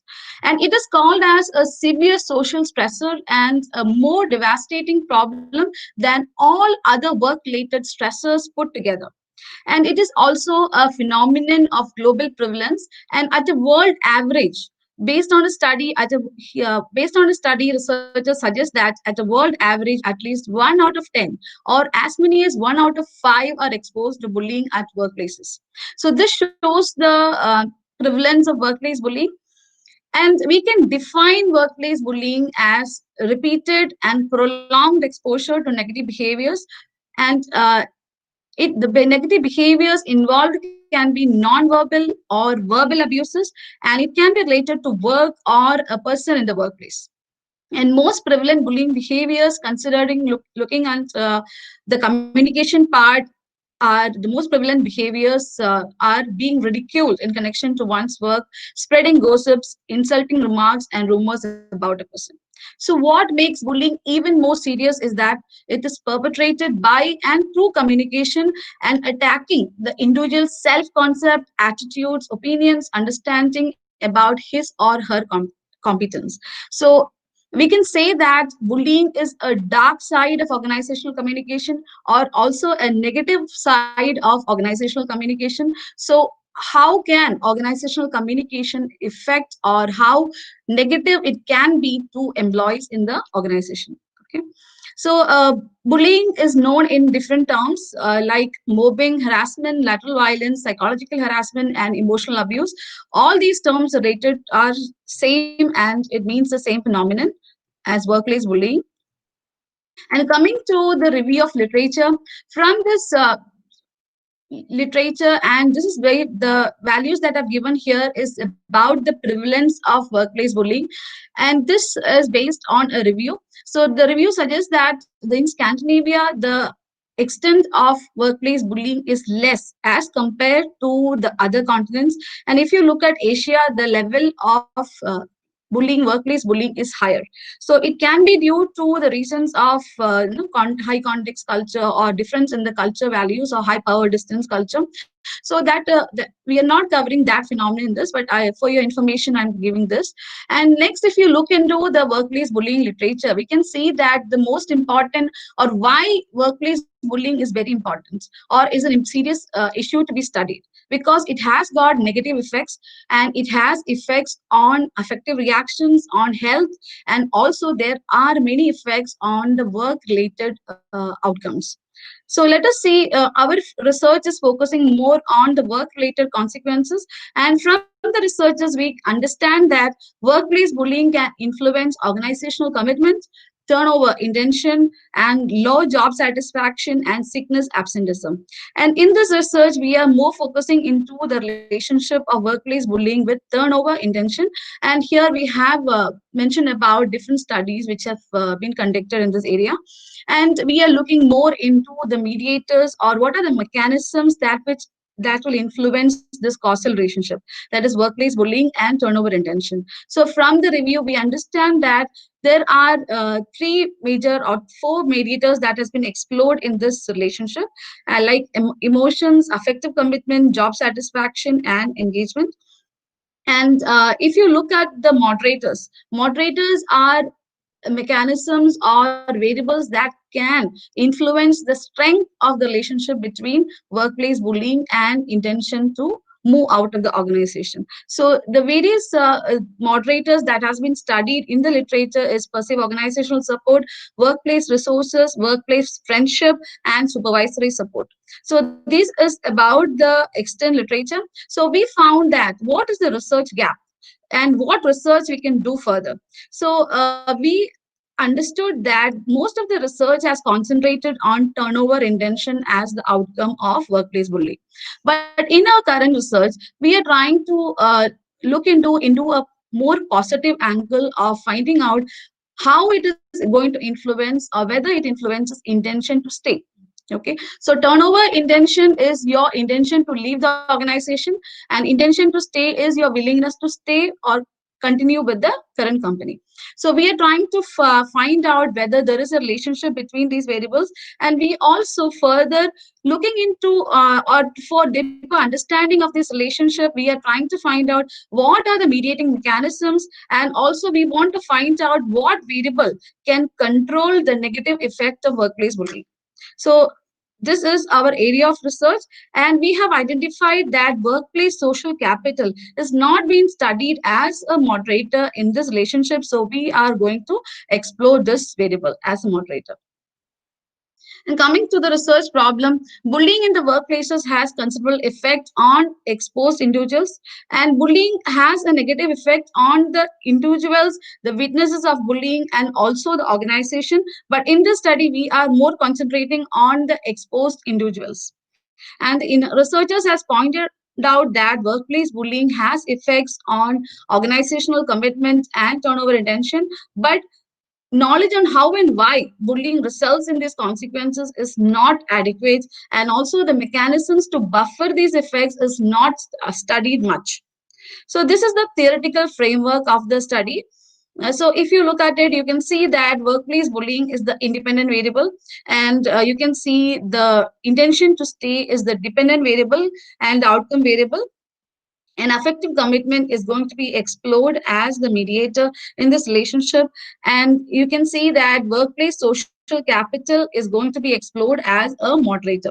And we are trying to understand whether workplace social capital can act as a moderator in the relationship between workplace bullying and affective commitment, and also between workplace bullying and intention to stay.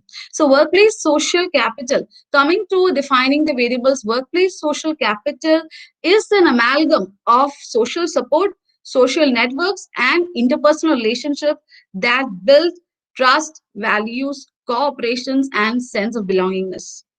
So we are trying to find out whether social capital can reduce the negative effects of workplace bullying on affective commitment and intention to stay. Okay, so coming to the first hypothesis, as I've already mentioned, we are trying to find the direct relationship between workplace bullying and intention to stay, and also exploring the role of affective commitment as a mediator. So the theoretical support for this hypothesis is that if you look at the affective events theory by Wiesent-Cropensino, it says that any negative work events can influence the work attitudes that we consider it as affective commitment, and this work attitudes can subsequently influence the judgment-driven behaviors like intention to stay. So this is our theoretical support, and there are few researches which suggest that workplace bullying has influence on intention to stay and also on affective commitment, but very few studies have explored the role of affective commitment as a mediator. And coming to the moderation hypothesis, we are trying to, as explained before, we are trying to understand the moderating role of workplace social capital in the relationship between workplace bullying, affective commitment, and workplace bullying and intention to stay. That is why we have two hypotheses. So in this, we take support from the stress buffering hypothesis by Cohen and Wills, where he suggested that social support can be a buffer to reduce the negative effects of stress. So in our study, we consider workplace bullying is a stressor, and it is a factor which has negative effects also.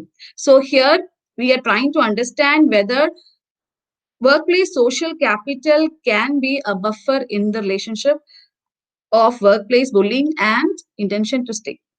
So similar to the stress buffering hypothesis, so like social support, we are trying to understand whether workplace social capital can be a contributor. And there are studies which says that workplace social capital can be a buffer in workplace outcomes. And also there are studies which says that social capital has an influence on organizational commitment and turnover intention. So coming to the materials and methods, so the research design we have adopted was a cross-sectional descriptive study, and the population of our study is IT professionals in India. And we have done a purposive sampling, and we have collected data from 304 employees through online surveys. And these are the measures that we have used. And coming to the analysis, we have used SPSS, Smart PLS, and Process Macro to do the analysis. And coming to the results, we have found the descriptive statistics and the inter-variable correlations, and this was satisfactory. So we went forward to understand about the reliability and validity of the constructs. It was also satisfactory. And coming to the first hypothesis testing, we have used PLS SEM to understand about the direct effect of workplace bullying on intention to stay without the mediators. It was found that it is significant, and so it supports the first hypothesis. It suggests that workplace bullying has an influence on intention to stay. And the second hypothesis was the mediation hypothesis. So looking at the when affective commitment was introduced as a mediator, the direct effect has reduced, the individual parts were significant. So there is a presence of mediation, and also the results from process macro suggest that the indirect effect is also significant. Okay, and coming to the third and fourth hypothesis, we used again PLSM to understand about the moderation effect, and the interaction effect also suggests that there is an interaction effect on intention to stay and affective commitment. And so this suggests that workplace social capital can be a moderator or a buffer to reduce the negative effects of workplace isolation. Yeah, coming to the discussion of the results. So from the study, we understood that there is effect of workplace bullying on intention to stay. So this shows that the workplace bullying has negative consequences, and it is very important to be vigilant in the organizations, and the organization has to be careful when because workplace bullying is a negative phenomenon, and it can influence the people. So you have to be very careful whether there is whether the phenomenon is prevalent in your organization or not. So there can be surveys or methods to find out whether bullying is prevalent, and measures has to be taken to stop this. And let's next about the mediation as effective. The mediation of affective commitment, we found that it is a partial mediation, which suggests that there can be presence of other mediators also. So this is suggests for future direction of research. And from this study, we understand that workplace bullying has a negative effect on affective commitment and intention to stay. So if you check on the affective commitment of employees, it can act as an indicator to understand whether there is any prevalence of negative behaviors like bullying. Okay. And looking into the results of moderation, workplace social capital can act as a buffer to reduce the negative effects of bullying. And this is very important contribution to the literature because it can work as a coping mechanism, because workplace social capital is a combination of social support. It is includes the social relationships between the co-workers, between the employee and the supervisor, and also the subordinates. So this can be a resource for the employee when an employee is faced with workplace bullying. So the affected employee can appraise the situation in a less stressful way, or reappraise the situation, and the stress reactions can be reduced in the presence of workplace social capital. So workplace social capital can be considered as a resource that can be developed in the organizations and also individually by the employee also. So this is a very important contribution from our research, which gives an understanding that yes, workplace social capital can reduce the negative effects of bullying, and this can be an important factor which can be developed also. So organizations can organize different activities or programs and have systems to focus or to develop positive communications between employees and to develop positive and healthy interpersonal relationships between teams, between employees, and in between different departments. So organizations can focus on this. So this will be the implication from our study. And looking into the future directions also, the workplace bullying, from a study we suggest that workplace social capital can be a buffer. Okay, but workplace social capital can have different social capital, like the bridging social capital, the bonding, and the linking. So we, in the future research, we can find out which social capital is more effective in controlling the effects of bullying, and also we can find out what is the relevance of other moderators along with the workplace social capital. And yes, so even future studies can be done in a different population also. So to conclude, the current study has shed light on the underlying mechanisms in the relationship between workplace bullying and intention to stay. And also we found that based on the stress testing hypothesis, we found that social capital can be a buffer. So social capital with social relationships and social networks with the peers, subordinates, and superiors is a coping mechanism which helps the employees to stay with the company. Thank you. Now, so these are references. We have very less time for questions. So yes. If you have any questions, please, you can type in the message box, or you can just directly ask. Any questions? Dr. you mentioned about the high context and low context countries. So did you find something like this, that in high context cultures, there was less of workplace bullying, and in low context cultures, you had more of workplace bullying? No, culture has definitely an influence on workplace bullying. And if you look at the features of workplace bullying, the power distance is a main important factor which contributes to the workplace bullying, because people in countries with high power distance will perceive, or they don't even understand that it is workplace bullying. But the countries with low power distance, they don't welcome workplace bullying at all. So power distance is a factor which can contribute to the incidents and also affect the workplace bullying context. Yes. Thank you very much. Thank you. Thank you for that question. Yeah. If you have more questions, just give her an email so that she can reply. So yes, definitely we can connect. We are going for the next paper. Okay, thank you. Next paper will be presented by Dr. Basil John Thomas. The theme of the paper is personalizing learning system through massive open online courses. Dr. Basil John Thomas, are you there?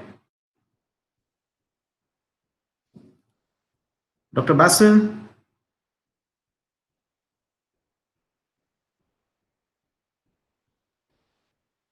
Dr. Basil John, are you there? Okay. So just for maybe maybe they may have some internet problem. So we'll go to the third paper, and then we will come back to the second paper.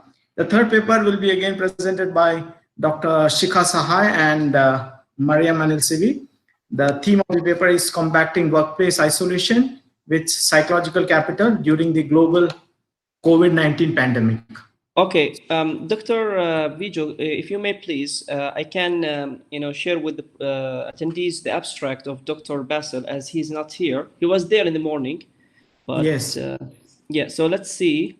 So let's can I share my screen so that I can read out his abstract? Maybe after this presentation we can, if he will be available, then we can do that. Okay. Okay. All right. I will try to contact him. Okay. Thank you. Yeah. So I'll share my screen now. Yes. Okay, just a second.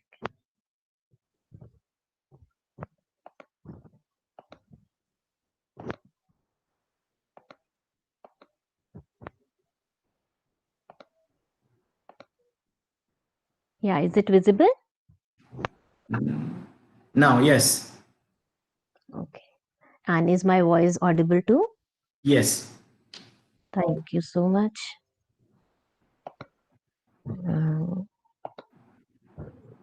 Can I start? Yes. Very good afternoon to all of you. Thank you for attending our research. We are going to present our research titled Combating Workplace Isolation with Psychological Capital During Global COVID-19 Pandemic. I am Dr. Shikha Sahai and my co-author is Dr. Mariam Anil. We are from Assistant Professor in Department of Management, College of Commerce and Business Administration, Salalah. To give you a backdrop of our research, we will take you through the introduction. As the theme of our conference suggests about communication, and we strongly believe that communication is the key to success in any relationship. So is it whether we are having any personal communications or even organizational communication. So communication does play a very key role in relationships. However, we all suffered COVID-19. The whole year 2020 went into a global pandemic. Surprisingly and thankfully, organizations were able to shift their work settings into a new form of work called work from home or telecommuting, known by several names like even teleworking. Teleworking, as it is called as, is a significant portion of time away from the conventional workplace, working from home or another location, and communicating by way of computer-based or other technology. What is interesting to note is teleworking is not new. It was introduced by one of the NASA scientists in the year 1972 called Neil. He introduced the term called teleworking when he found that lot of work was getting hampered while traveling from one place to another. Several organizations started using teleworking. Thanks to the technology, teleworking was becoming popular. However, global pandemic actually accelerated this shift. We all learned to work from a traditional home setting to a teleworking kind of a relationship. As researchers, we were intrigued by the fact that, okay, if teleworking is so popular and it is becoming, so many organizations actually started announcing that we are not going to only stick to teleworking now. We need to take it further and probably make it a norm of a work setting, which may not require actual physical presence of employees in the workplace. It might sound to be good because it is about probably a lot of operational cost is being saved. However, if we look at teleworking, there are certain concerns that the employees have raised. In previous researches, several concerns have been raised, and one of the most important concern is workplace isolation. And workplace isolation is our area of research in this particular paper. We define workplace isolation as a form of perceived social isolation, which is defined as employees' perception of physical separation, lack of social support, limited opportunities for social interactions, and reduced access of information from the workplace. The global pandemic was a very good, I would say, laboratory for us to actually check how is this workplace isolation impacting people. On one side, people were distanced socially from the rest of the world. On the other hand, technology was shouting loud that we are there to support all kind of interactions that are happening between individuals. We wanted to study whether in this particular laboratory, workplace isolation is existing, and if it is existing, what is it that is being getting affected by this phenomena. Workplace isolation is kind of a perception which is enhanced due to increased use of various electronic communication that lacks information richness as well as social connections that are associated with face-to-face communication. Our research problem is listed here. After the outbreak of COVID-19, several organizations have opted for telecommuting. While there are several advantages of this form of work setting, there are several drawbacks. The topmost concern, as we just discussed, is telecommuting, is the workplace isolation. This research is going to examine the effect of workplace isolation on employee health, and it explores the mechanisms through which workplace isolation may impact employee health. We chose employee health as one of the concerns that is there because one reason being that well-being is an important variable which organizations want to study. Another aspect that we picked up health as an outcome variable was that isolation is a well-researched area when it comes to social researches. In populations like elderly people, among youth, among adolescents, there have been very clear established evidences which show that isolation amongst these population impacts their health. We wanted to check whether isolating from the workplaces can also impact health or not. So here is our research goal. We want to examine the mechanism and conditions that influence workplace isolation and mental health relationship. Let us look at, in brief, our review of literature and our hypothesis development. The theoretical background which supported us are two: the evolutionary perspective and occupational stress model by Spector and Go. The evolutionary perspective highlights the importance of group membership, highlights that once we are into a group, we get a chance to communicate with people, we get a chance to get support from others. However, the places where the group interactions are not happening or wherein we feel that our group membership is being threatened, they cause stress.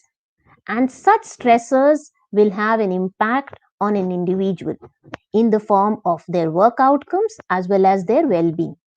This is how we initiated that workplace isolation can also be a stress for the employee because it is separating the employee from group membership.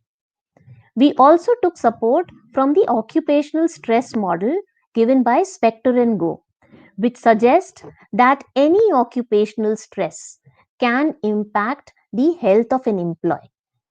We draw support also from the various isolation research which have indicated that social isolation can be a cause of mental health.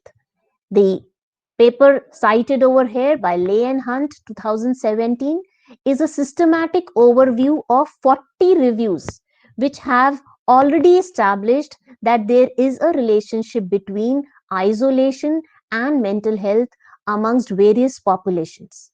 However, when we talk of workplace isolation, there are very limited researches available which have indicated that there is a possibility of a relationship existing between workplace isolation and mental health.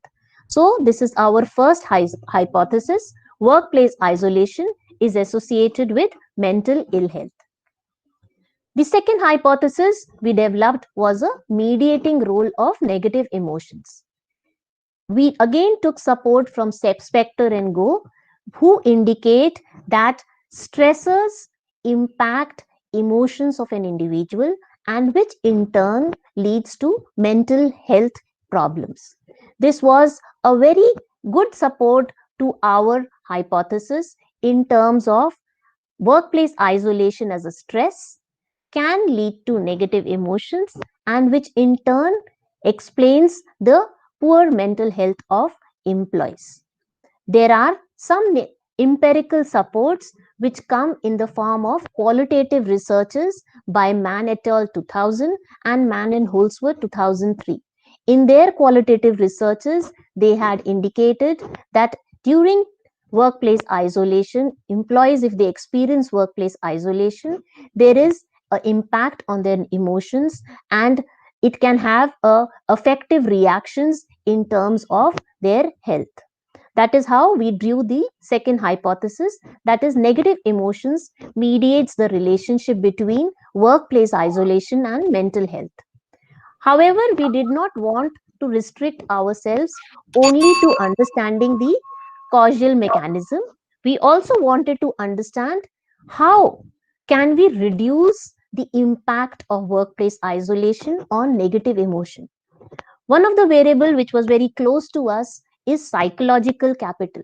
So we took psychological capital as a moderator to check whether under the conditions where the psychological capital is high, can the workplace isolation not have an impact on the emotions or not.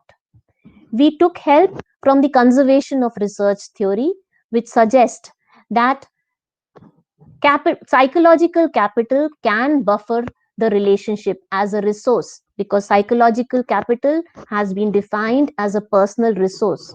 So we took support from this theory, which suggests that any personal resource or social resource can buffer the stress and health relationship. That is how concluded that hypothesis that psychological capital can moderate the relationship between workplace isolation and negative emotion.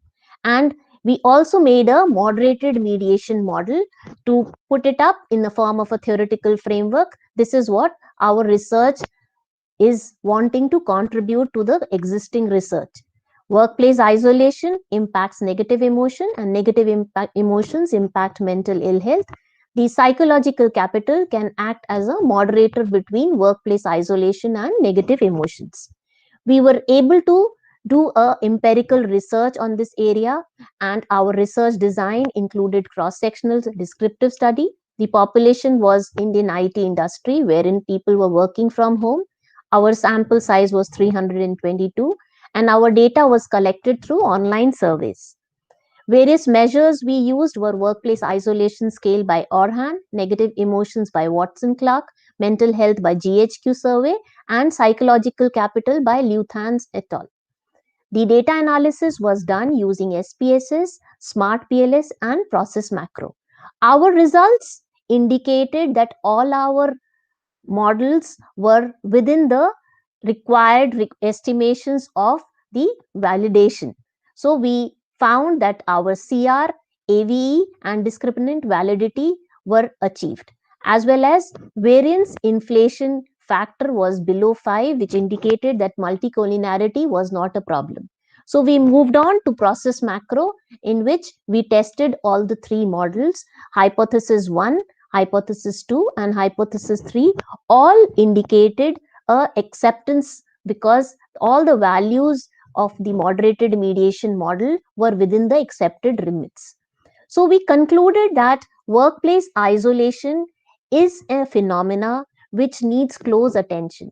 Through our research, we want to bring this forth to the organizations as well as researchers that this is a phenomena which requires attention. the popularity of teleworking should be dealt with caution, because it also has a dark side to it, wherein workplace isolation can impact the mental health of employees. The reason being that because of the lack of available reasons for communication, interactions with the group members, association with group membership can lead to the feeling of isolation. We do indicate that psychological capital can play an important role in preventing people from being affected by the association between these relationships. Psychological capital is what it is. A acronym used is called as HERO: hope, self-efficacy, optimism, and resilience. There are researches which have indicated that this HERO can be developed. So psychological capital of individuals can be developed. Organizations need to develop systems and training programs so that their employees can develop their psychological capital, so that their employees are able to work in this telecommuting environment without any kind of drawbacks which can emerge in the form of health or even work outcomes. So to conclude, the significance of our study is we have investigated the influence of workplace isolation on mental health among teleworkers. Our study extends the existing literature on workplace isolation and its outcomes. Our study also is amongst the first which has done a quantitative research to link that workplace isolation can impact negative emotions, and psychological capital can act as an important moderator in reducing the effect of isolation on the mental health of employees. So with this, I conclude my presentation and I would welcome questions from the panel. Thank you. Questions are welcome by the authors. So if you have any questions, please go ahead.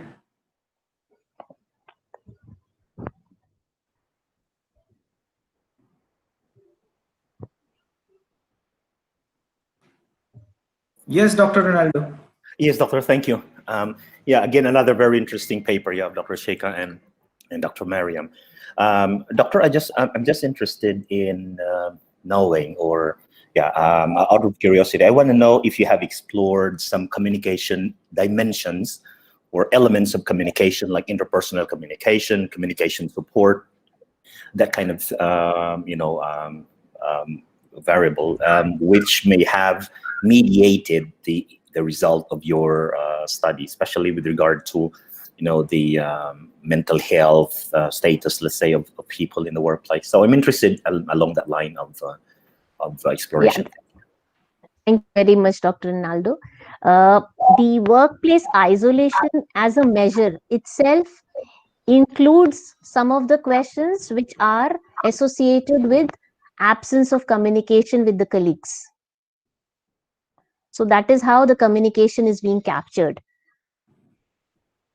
While capturing the perception of isolation, there is an item which includes whether communication satisfaction is there with colleagues and with their bosses.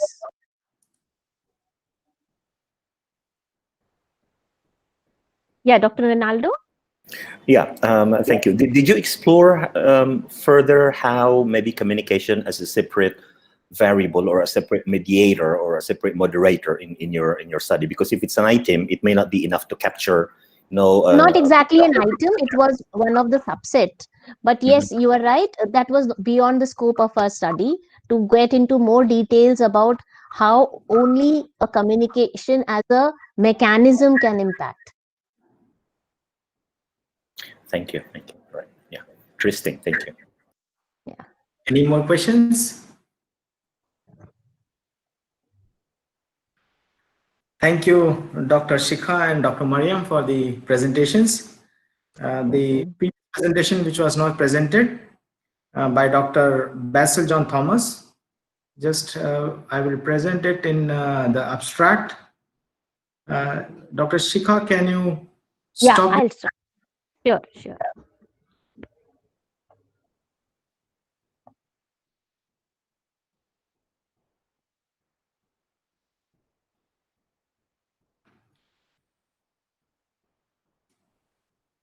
So this is the abstract of the paper. The paper title, Personalized Learning System Through Massive Open Learning Course by Basil John Thomas. He's from Sur University College, Sur, Oman. I will read this. The abstract of this paper says, massive open learning courses are considered to be the educational revolution that widens the access of the quality education and the enhancement of the social inclusions. With their fact advance of the potential influence seen in the education, they have been enlisted on the modernization agenda of many universities globally. Nevertheless, the effectiveness of learning through MOOC, that is massive open learning courses, is debatable, while a learner retention rate range between 10 to 50%. The primary challenge is lack of interactivity of MOOCs, which urge the enhancement of the interaction between the teacher and the learner. Another challenge regarding the MOOCs is to find the best resources fitting a learner personal profile, interest, background, and learning needs. The first challenge has been addressed from the gamification point of view to measure the impact of gamification on the overall success of MOOCs. However, the second challenge still remains untouched. With the proliferation of huge number of MOOCs, finding the best learning resources with customized content is an emerging challenge. The contribution of chatbot supported MOOCs recommender system is twofold. In theory, regardless of the application of the gamification concept is learner to teacher interaction, the same concept has not been widely applied to the MOOC fitting the learner's profile, interest, background, and learning needs. However, the current study aims to extend the gamification concept to the chatbot supported MOOC's recommender system with the text chatbots. In practice, it will be the highly applying for MOOC providers. In this study, MOOC's providers includes both university that offers MOOC through their official websites and online learning platforms such as Coursera, edX, Udemy, and others. This is the short abstract given by the author. So just I read it out. I think there will be no questions. Thank you so much for your papers and presentations. So if any questions are related to this paper, you can just email the author, Dr. John Thomas, Basil John Thomas, drbasilJT@gmail.com.